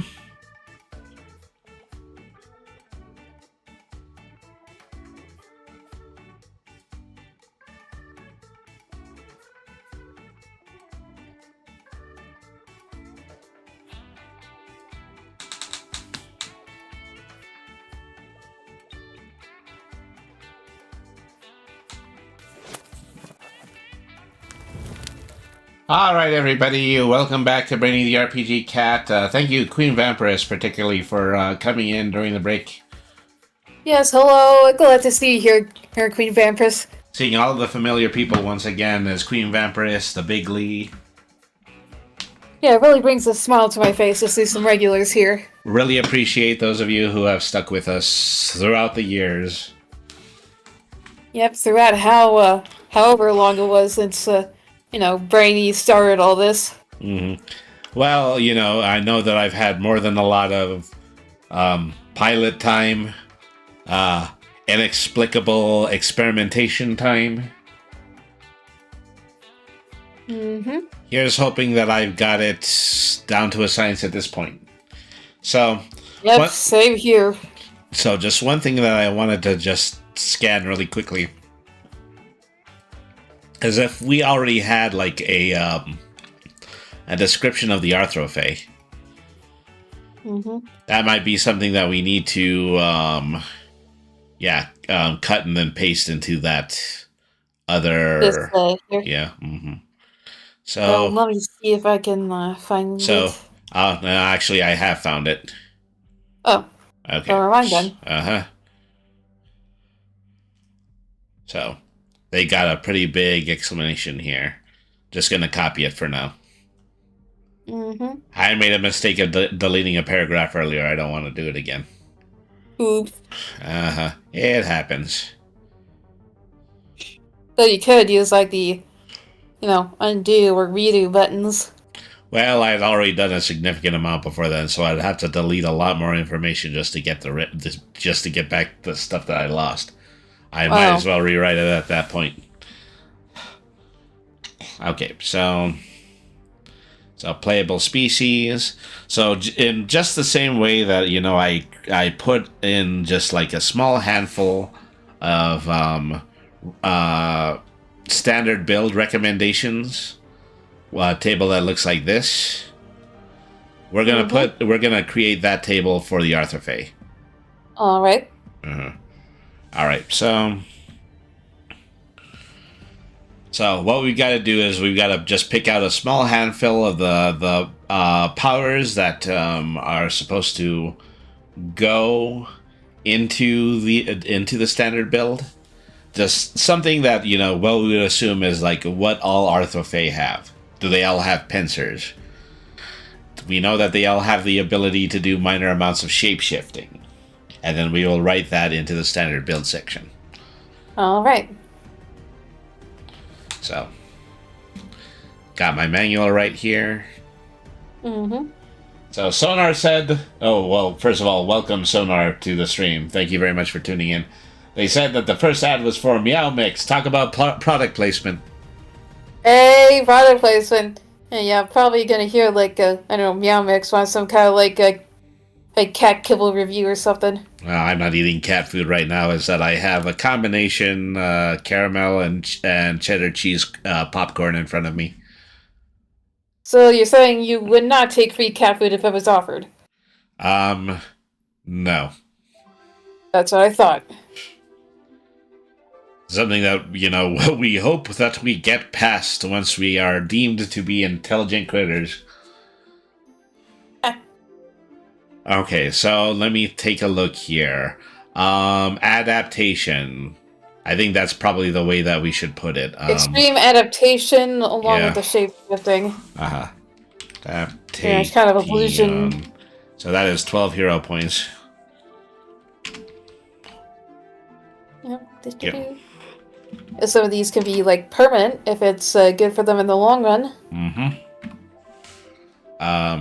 Well, that can actually be deemed by just how the character makes their final build. Yeah. Oh, they permanently got wings and a stinger now. Okay. Sonar and So chat. overall, it looks like they have V. You like jazz? B. You like? You better. Yeah. Well, okay. Yeah. What is it that I have developed a taste for freeform jazz? Like all of a sudden, like, I don't know why, but I really want to hear some jazz. Okay, Sonar in chat says Brainy has higher expectations. Oh yeah, he's got higher expectations. He wants that extra triple gourmet. Well, sushi for every meal, but unfortunately, it does get expensive over time. Yeah, and plus, like, the high frequency of parasites. Well, I don't necessarily think that might be a problem for cats. Oh well, now I'm trying to have it both ways. That's what my problem is. Yeah, you're trying to have your cake and eat it too. So let's see. Going back through the manual, not necessarily that they have animal empathy, maybe animal mimicry.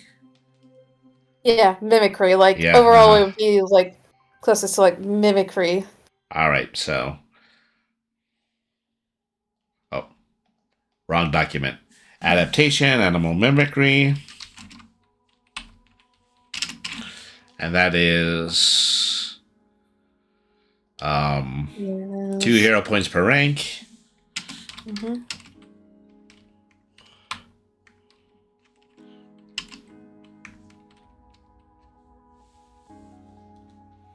And then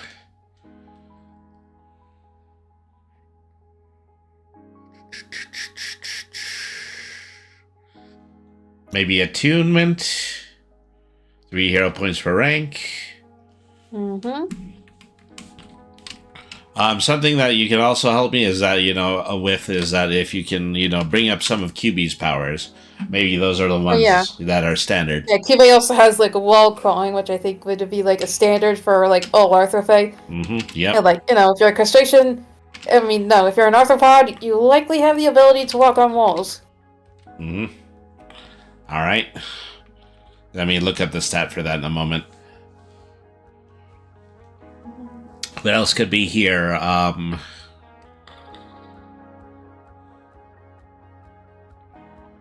Do you think they all... Extra limbs?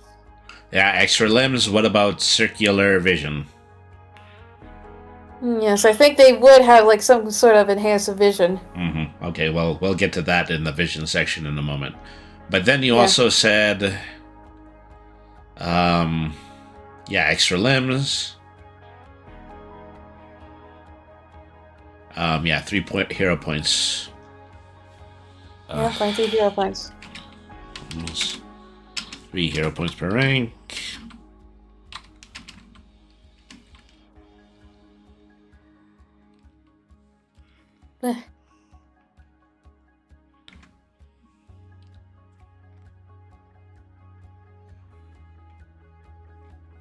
And geez, the back of my mouth the back of my throat feels like all craggly and stuff.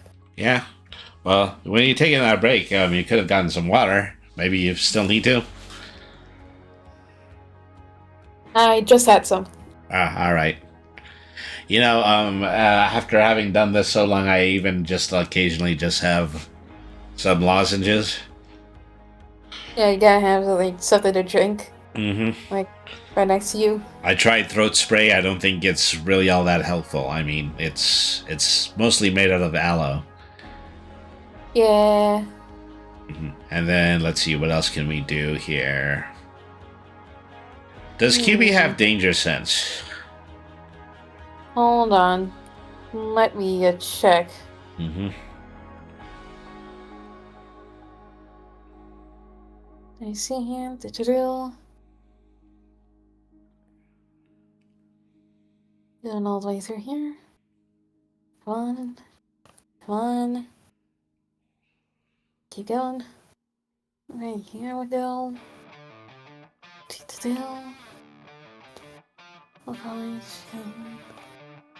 Oh, we should also have lightning reflexes, night vision, life drain, vampirism, and also ventriloquism. Well, I think that lightning reflexes is a bit It's a bit iffy. It could be belong to one character but not another. I mean, have you seen how easy it is for all sorts of different kinds of bugs to avoid getting squashed? Okay, so let me The see. only way I could probably see like lightning reflexes not be like part of the arthrophagia thing is like if it's like a crustacean like Larry the Lobster or Mr. Krabs or Plankton. Okay, so Because yes, Plankton is a kind of arthrophag. Arthropod. The Yep. more you know. Well, I mean, he's krill. He's cellular matter floating in the ocean.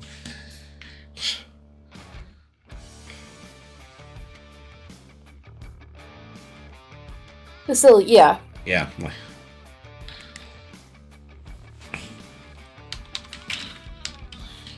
That's 3 hero points per.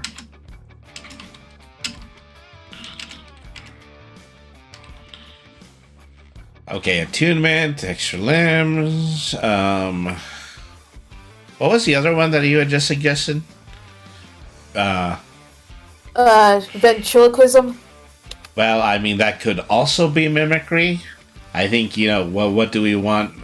Yeah, but like the ventriloquism like specifies like, like it can mimic a noise like even when it's like in a certain different part of the room. Like it can make that sound on the other side of the room. Okay.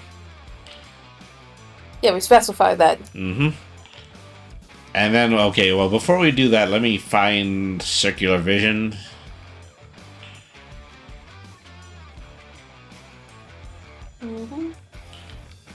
Oh, actually, yeah, night vision. Night vision? Oh, yeah, okay. Okay, where are the heightened senses? Well, okay, it would be an H. Yes, exactly. So... maybe it wasn't heightened senses. Perhaps. Maybe it was enhanced senses. Maybe super senses? Yeah, super senses, that's what it was. Yeah, super senses. Okay, so... super senses, night vision, 3 hero points.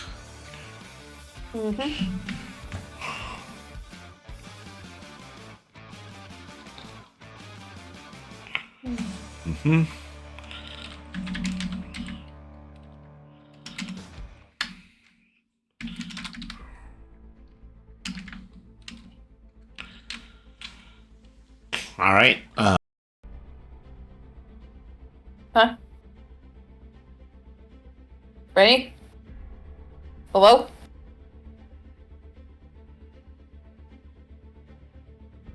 Brainy? It sounds like you just cut out. I can't hear you in the slightest. Nope. Hello? Okay, there we Oh, are. there you go. I did that dumb thing where I accidentally kicked out the USB cable for the mic again. Yep, again. All right, so night vision and then wall crawling. Ventriloquism, don't forget that.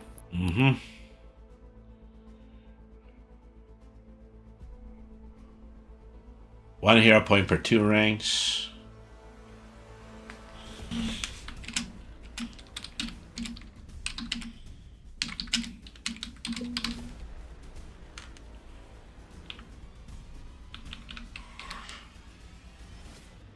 All right, then ventriloquism.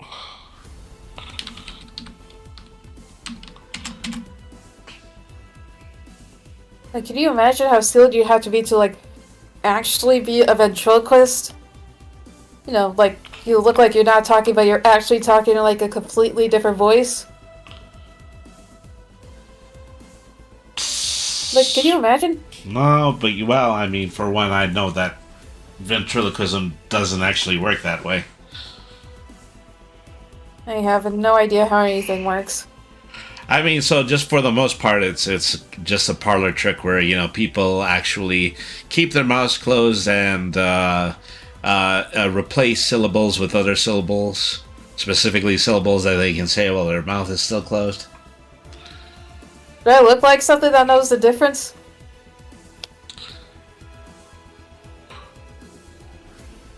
Answer me, Brainy.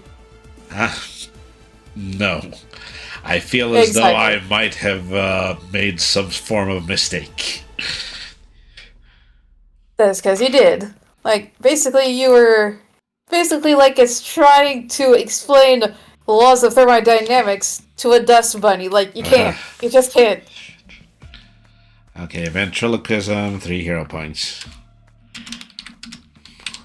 Okay, so what this puts your standard Arthrophe at is it's a total amount of 12, 14, 17, 20, 23, 26, 29, 30, like 30 total points. If you are building based on this suggestion list, 30 points go to these stats.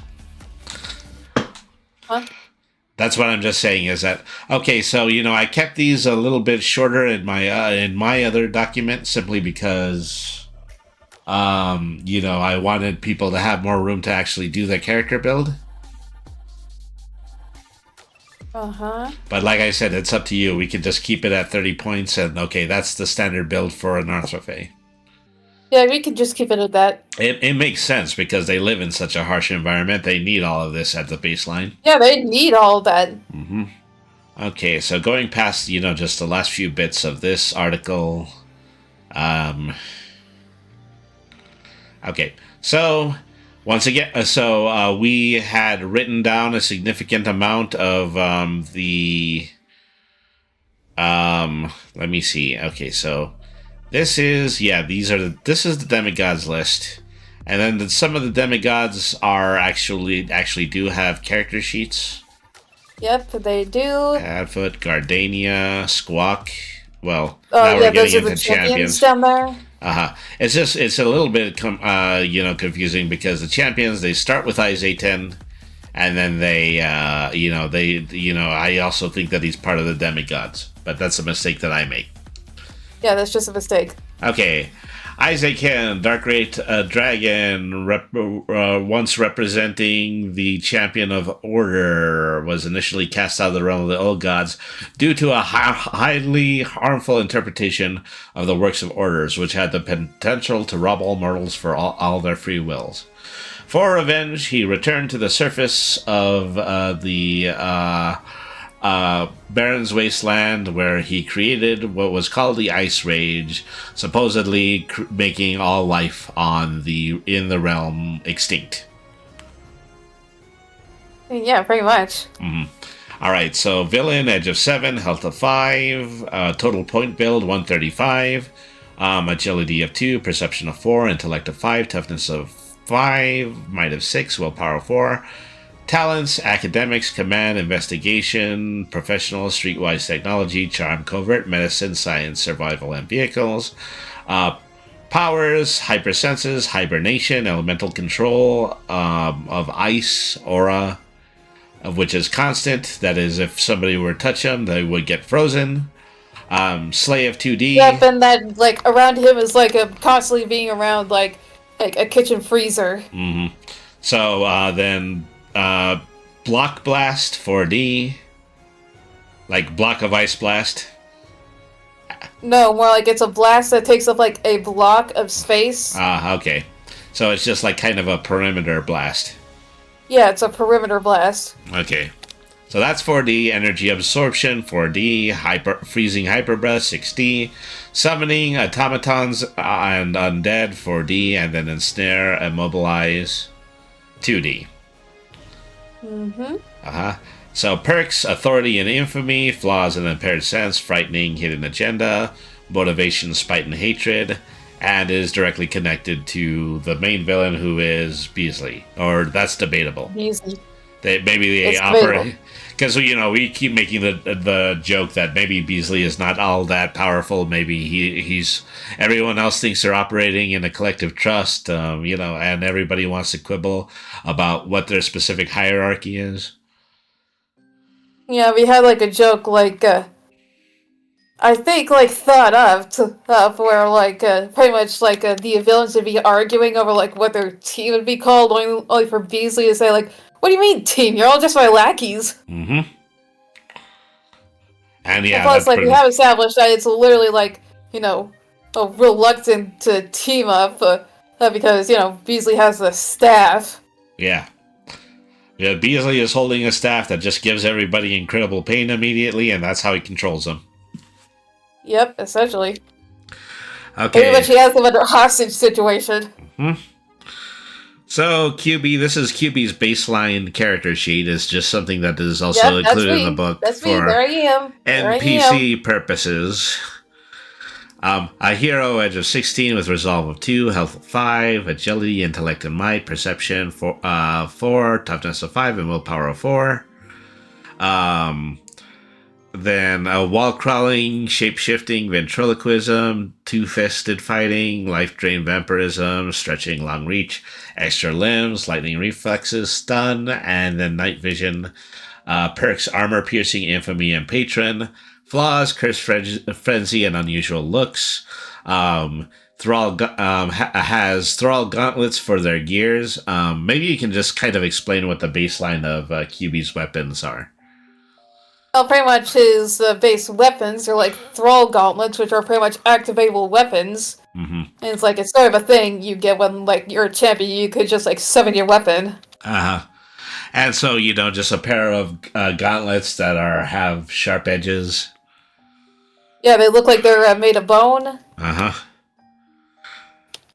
So, then a costume bag, a broomstick, a fountain, a Paz ritual kit, a the Shackle of Evolution, which, eventually, yeah, we're gonna just make a section where we have the two Shackles of Evolution written out. Yeah, like explain. Uh-huh. And then like what these exactly do. Mm-hmm. So, as I understand it, it was really, was it +2 to every stat or +4 to every stat? Yeah, I think so. Like, pretty much got like extra powers too, if I believe correctly. Mm-hmm. Yeah, for a temporary amount of time. Mm-hmm. So yeah, we gotta workshop that and then make sure it gets in the book. Yep, we gotta make sure that's perfectly clear. Mm-hmm. As like these things can only be used like by really specific individuals. Like, these are actually magical artifacts, like only to like incredibly specific individuals. Mm-hmm. So QB is pretty well connected. Not only does he know Brainy and the Order of the Portal, but also runs their own team, and also is like his patron Mazelthod and yep. Gardenia, which we'll explain later. Yeah, that's something that's in the upcoming story. Yep, that's right. Alright, so the youngest to ever be ordained as a champion. QB is a champion of Mazelthod, a member of a small colony of cave-dwelling spider Arthrophae.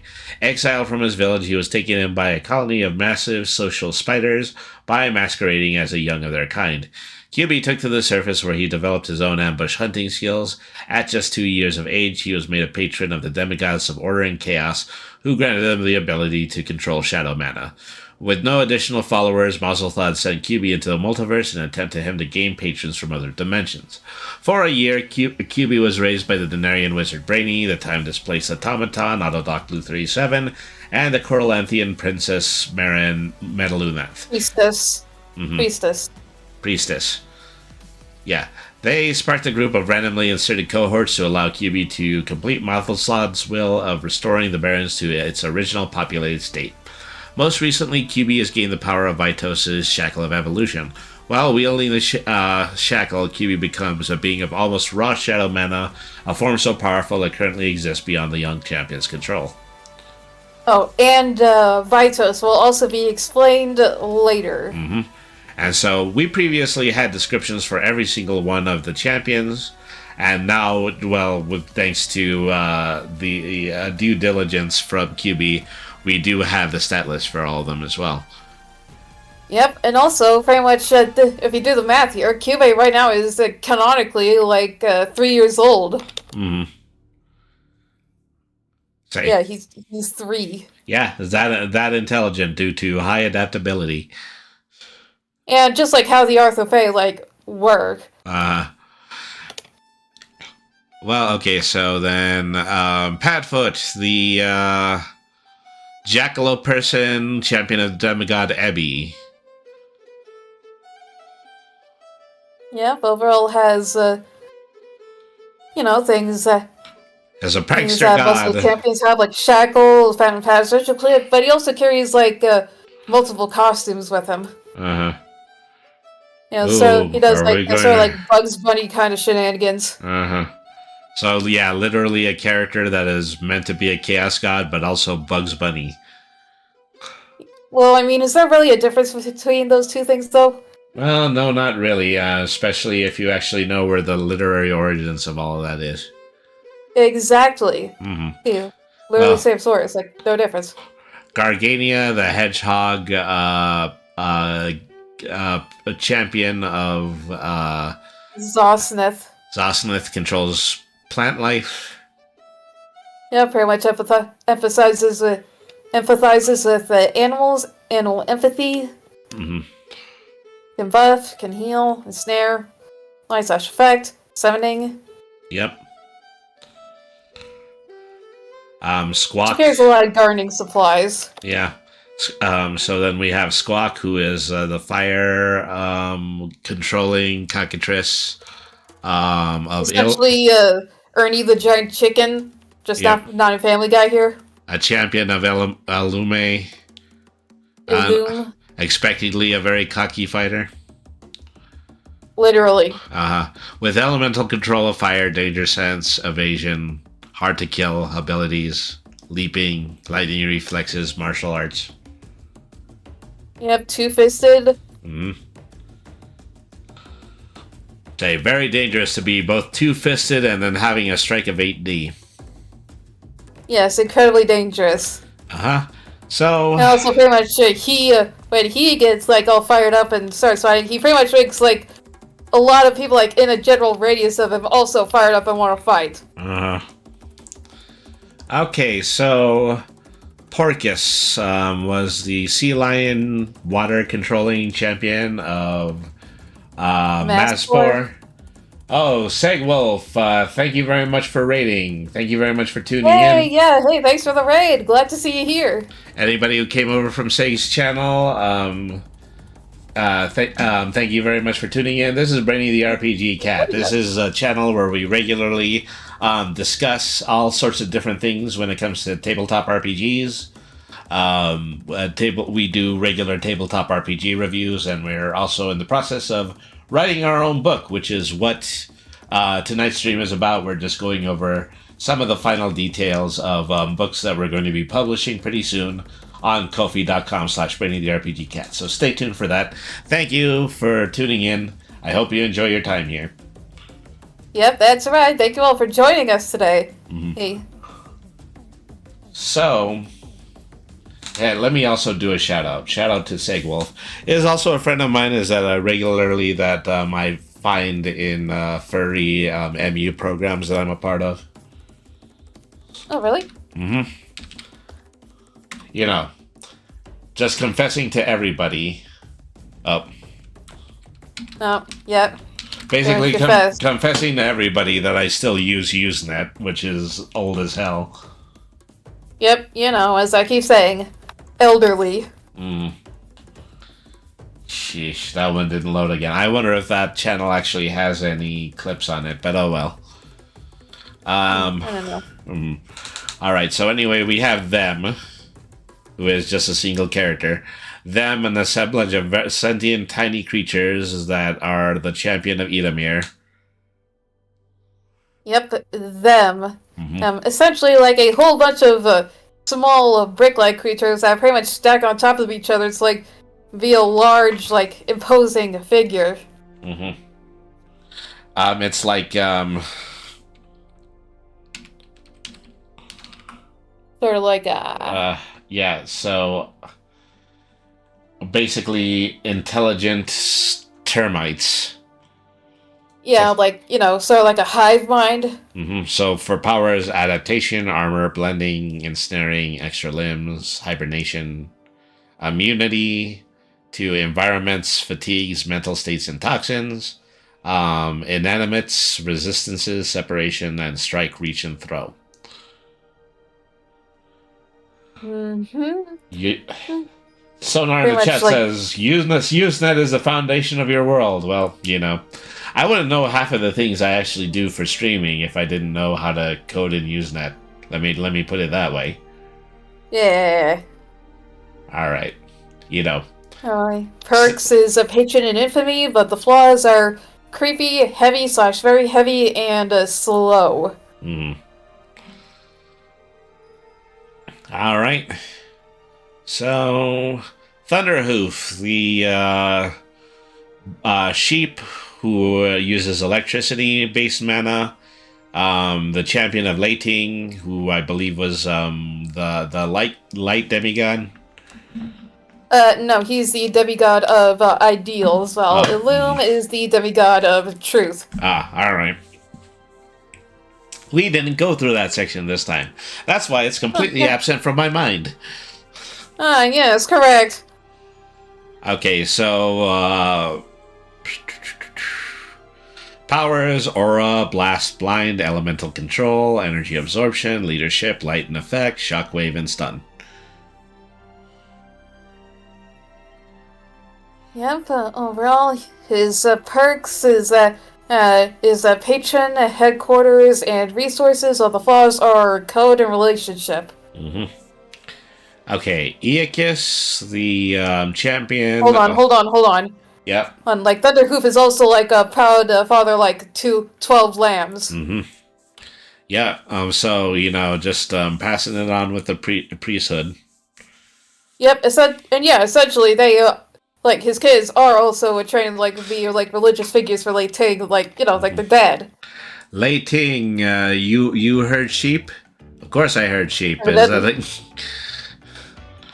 Oldest joke in the world. You heard sheep? Of course I heard sheep. They're in various places of my church at the moment. Yes, Lei Ting, have you any? Well, yes sir. Her one village full. All right, so then we have Aeacus, the champion of Kurado, who is a blackbird. Corrado, pretty much a winged snake that changes colors with the sky at any given time. As that has powers of attune, blind fighting, clairvoyance, deflection, matter creation, elemental control, flight with wings, immunity, censoring, irritation, lightning defenses, shockwave, slay, super senses, and ventriloquism. Pretty much, perks are patron and infamy. While flaws are beast, creepy, and mute. The person who actually would be just next in line to be a demigod for blackbirds. Somebody who barely talks, usually just makes small squawking noises. Yeah, pretty much this is like a, hey, we have Kenku at home, Kenku. Alright. This guy's white. Said, do not cry. Do not cry. Nevermore. Nevermore. Alright, Mary, the champion of Ninai, who is an elf humanoid who is also a being of pure light. It's hard to look at them directly. Yep, occasionally. But, generally a peace-loving person who is just kind of keeps themselves slightly out of the constant battling that happens between all of the champions. Though often, Ninai has Mary, go and, eliminate any, anomalous or unpermitted sources of shadow mana, since Ninai is, really scared of it. She's got some paranoia going on with that. Yep. Mary's tasks are mainly to dispose of unpermitted and anomalous sources of shadow mana due to Ninai's paranoia involving this form of dark magic. Well, it's an important job. Yeah. It is. You keep the shadow out of the light realm. That's probably the most important job you can have. Yeah, essentially. Okay, RZ, the champion of Iridim, a giant sentient cobra, a physical fighter who Yep, also who spits has venom. arms. Mm-hmm. As a snake with arms and also spits venom. And he's also a really heavy smoker, although, like, it's not like, what you would usually think of, like, when you hear smoking. Like, he infuses, like, multiple kinds of, like, deadly, poison. And just trying. Pretty much, he smokes poisons and EU drives rot. Mm-hmm. Say, along with various lethal poisons, attempting to eventually embody all poison the same way elemental champions embrace their mana. Is that I have developed an immunity to iocane powder. Ibogaine. Okay. We have Rorzak is the a crocodile person who is the champion of Terra, as a master trapper. And pretty much my man is in a heavy metal thrash band. Mm-hmm. Not necessarily somebody who has powers, but definitely the ability to be extremely strong physicality, extremely good at Yeah, tunneling. pretty much to the point where he can easily beat someone who does have powers. Mm-hmm. Is that the Crocodile Dundee of the God fighting set? Yes, essentially, like, think of someone like Steve Irwin, but, like, he was, like, a Kyle and a monster drinker. Say, my face really hurts. And pretty much say, like, see that big thing over there? Mm-hmm. I'm gonna tackle it, the piss on it. It's, that is a great big goanna over there. I'm gonna run over and I'm gonna touch its pecker. Yeah, essentially, wave goodbye to your life, wanker. Alright, Celius, the jackal human, champion of Alyssa, and Hannequin. Hannequin, which were twin gods of, I forget specifically what. War. Twin gods of war. Twin gods of war, yes. Has the shadow mana, uses shadow mana abilities, aura, blast, blind fighting, danger sense, detection, elemental control, with matter creation, evasion, leadership, lightning reflexes, martial arts, running, strike, two-fisted attack, and weakness detection. Essentially, this is a dog which is very highly trained in martial combat. Mm-hmm. And then Zip. This is the last one, I believe. No, there's Wake too. Okay. Zip, the hyena champion of Drukor. Yep, got a nightmares. Mm-hmm. Pretty much, and he participates in them since, like, they provide amusement to Drukor. Mm-hmm. That's pretty much his job. He's a jester. He's a jolly guy. You know. He is a funny little guy. You know, even though, he is also, directly related to the god of death. Yes, exactly. Yeah. So, also uses shadow mana, does blind fighting, blinks, which is teleportation, darkness. Yeah, just teleportation with a little less steps. Mm-hmm. Darkness, 60 evasion, illusions, invisibility, leaping, omnipower. Omnipower, just kind of has to do with just a general use of shadow, I believe. Yep, and it's essentially like whatever he uses with whatever he has. Mm-hmm. All right, so intangible phasing, slaying, super senses, night vision, and wall crawling. Yes. Mm-hmm. And then finally we have Wake.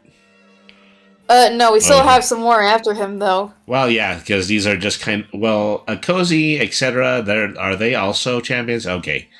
Yeah, those were just we have, something like, that were 2 added more in. after Wake. Oh, okay, yeah, all right then. So I'm going to go back and I'm going to put that in alphabetical order. Okay, so Achosi is the Well, we haven't really yeah, we didn't talked do about Wake. Wake yet. Yeah, sorry about that. All right. So Wake is the champion of Nier, the God of death. Uh-huh. Originally a cat human, he's crossed into his patron's dimension so many times he now exists permanently in spiritual limbo between night or death. Pretty famous. Yeah, especially this guy's a ghost. So pretty infamous in the story that we actually recorded about the realm of the old gods, where he was actually able to defeat Brainy just because he's incorporeal.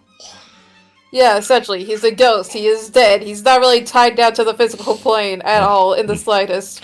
Yeah, and so it's really just falls on Brainy to find out how to do something about dealing with spirits.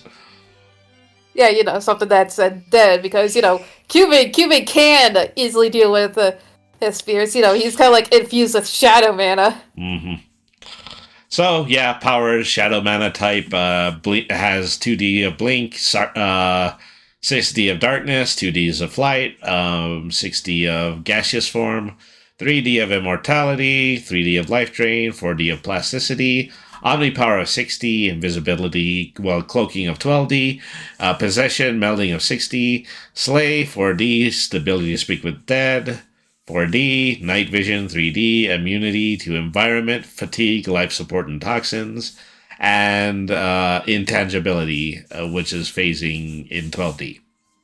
Yeah, also this guy is, like, pretty good at, like, morphing all his limbs into, like, all sorts of different weapons. Including, like, the main way he pretty much finished off Brainy was, like, turning his two arms into, like scissors.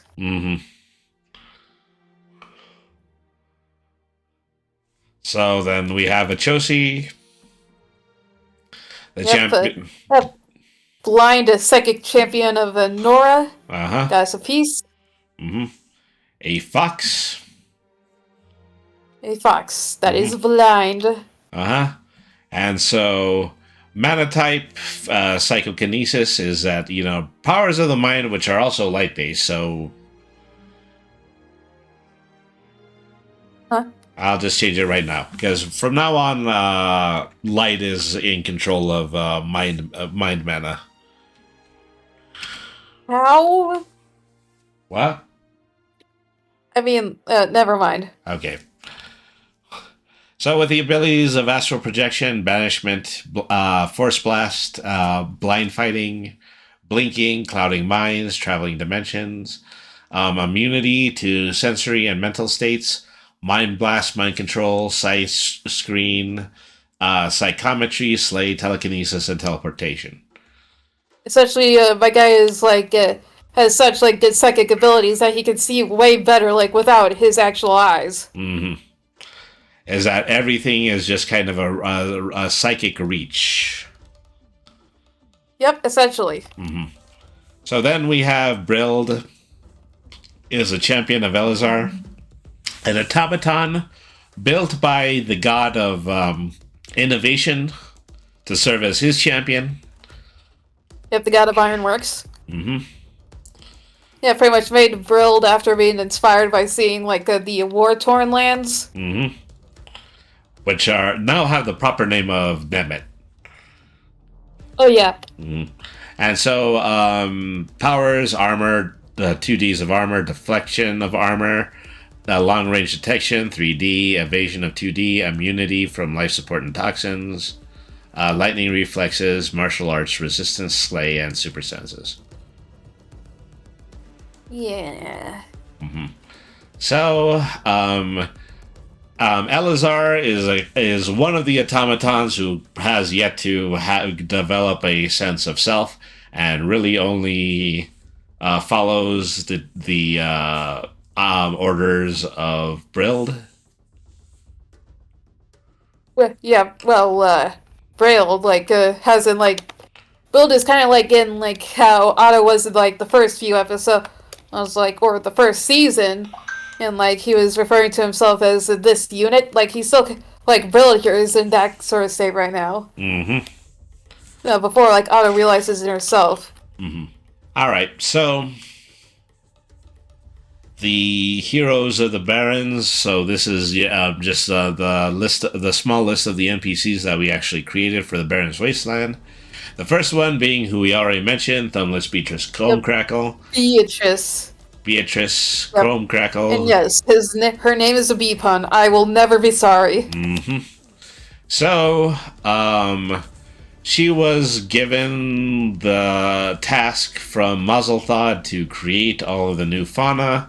So she's responsible for all of the awful, ugly critters that we read in the monster section. Mortifying. Yep. And so a hag possessing hag magic and shadow mana, who And also, she's like known as like her thumbless Beatrice Cone Crackle, because like she ripped off her own thumbs in like a vicious rage one time. Mm-hmm. Also, I guess to prove that she doesn't really need them. Yep. So she is really just hates most things, but has a certain soft spot for QB. Yes, essentially what she sees is like her grandson. Mm-hmm. And so, we've made a determination that Arthrophage just like to informally name other Arthrophage as their family members.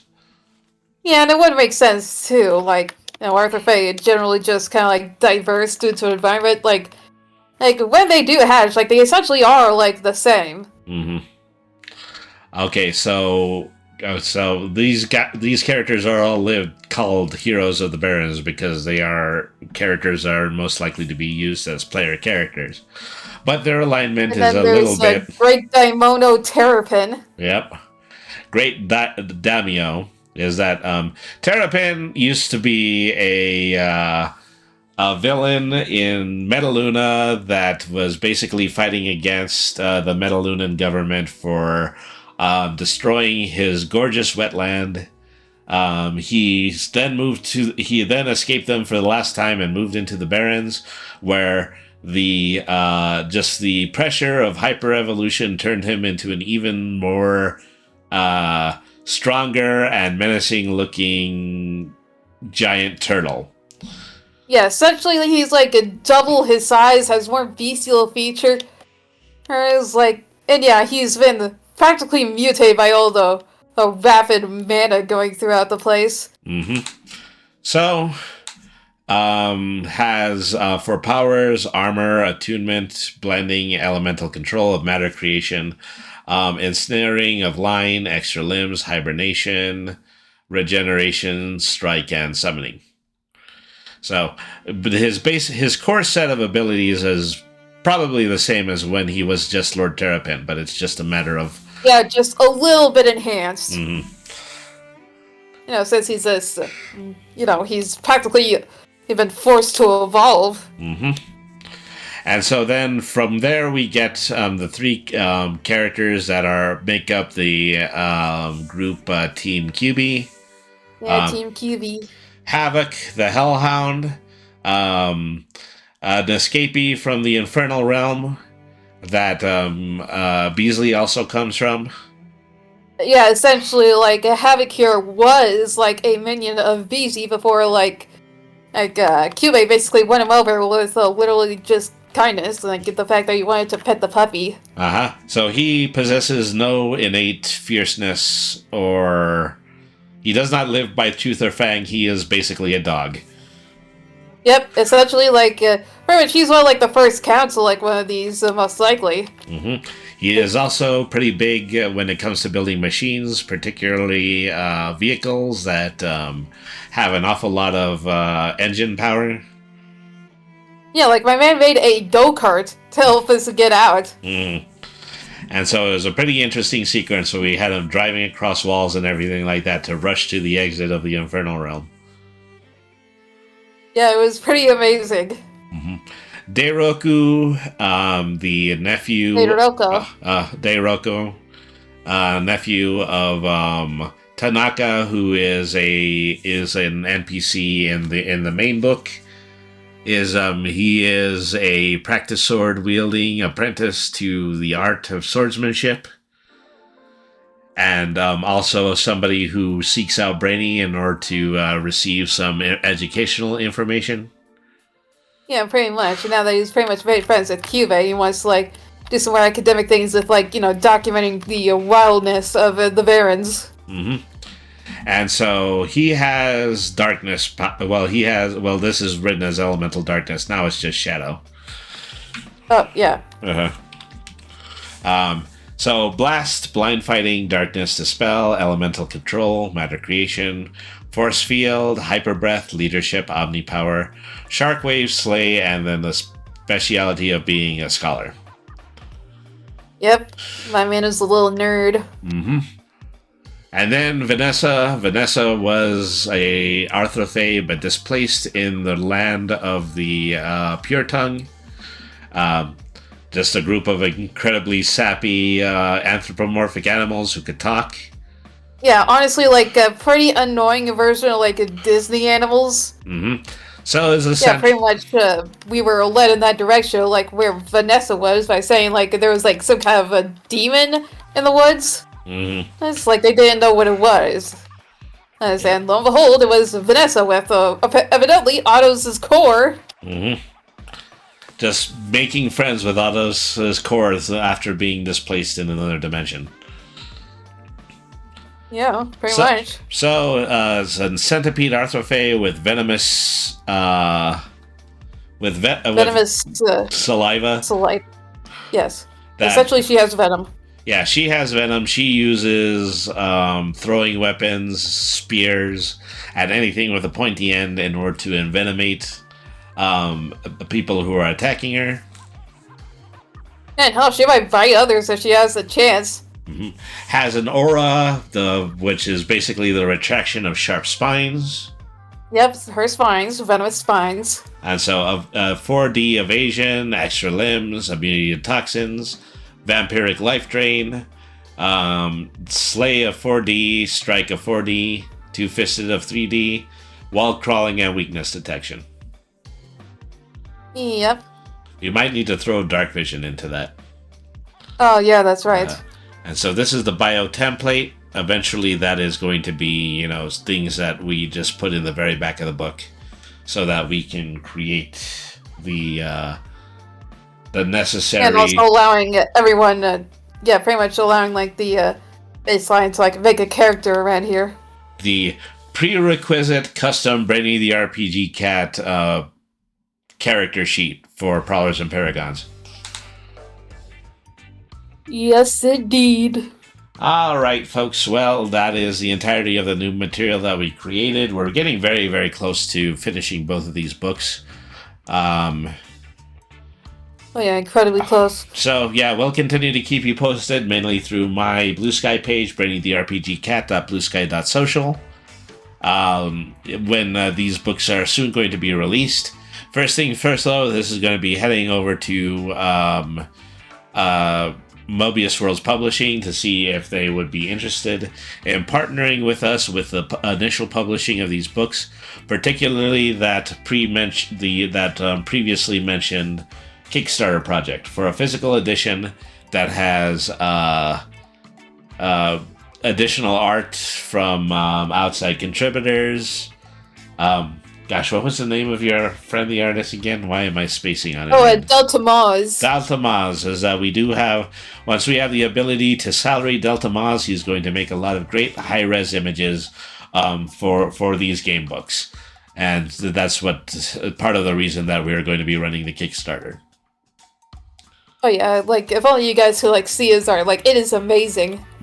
In the meantime, however, we are going to be releasing these as PDF modules on Ko-fi. If we get the opportunity, also create licenses for Drive-Thru RPG. Yep, that is correct. Okay, folks. So thank you, everybody, once again for tuning in to Brainy the RPG Cat. Thank you to everybody who came in to chat today. Segwolf, Sonar. Segwolf, thank you for the raid. Queen Vampiress. Yep, super thanks for the raid. Queen Vampiress and also, All Pigs, new viewer, All Pigs. So thank you everybody once again for tuning in. We're going to go ahead and we're going to do a raid now.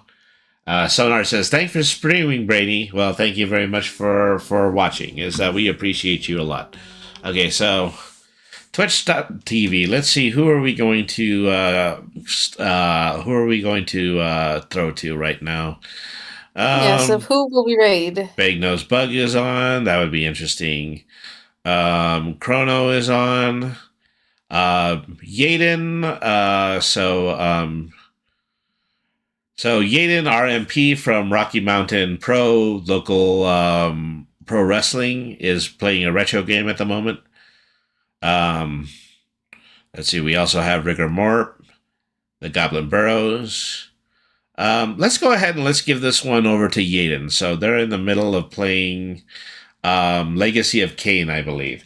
So thank you, absolutely everybody, for tuning in to tonight's stream. We're going to be back next Tuesday, and we're going to have another one of our long plays. Trying to think immediately what we might try to play for our next long play. I don't believe that we've done. So there are a couple of games that we've had on our list that are big and recent, but we haven't done them yet. Well, like maybe we could go a bit of a hero route, like with the DC Universe Online. that actually might be a good idea. Is that we created the characters for DC Universe Online? We haven't played them yet, so see the custom characters for both Brainy and QB in DC Universe Online this coming Tuesday. So, thank you, everybody, once again for tuning in. Oh, Mr. Not So Anything just came in, and they say, rest well, Brainy. Thank you very much for tuning in. I appreciate yes, you. Thank you. We hope that all of you have a good time wherever you are. So, once again, remember, everybody, that BRANY means smart. Nothing's too hard if you use your head. Always be the change that you want to see in the world. Have a good evening, everybody, and thank you very much for watching. Yep, good night, everybody.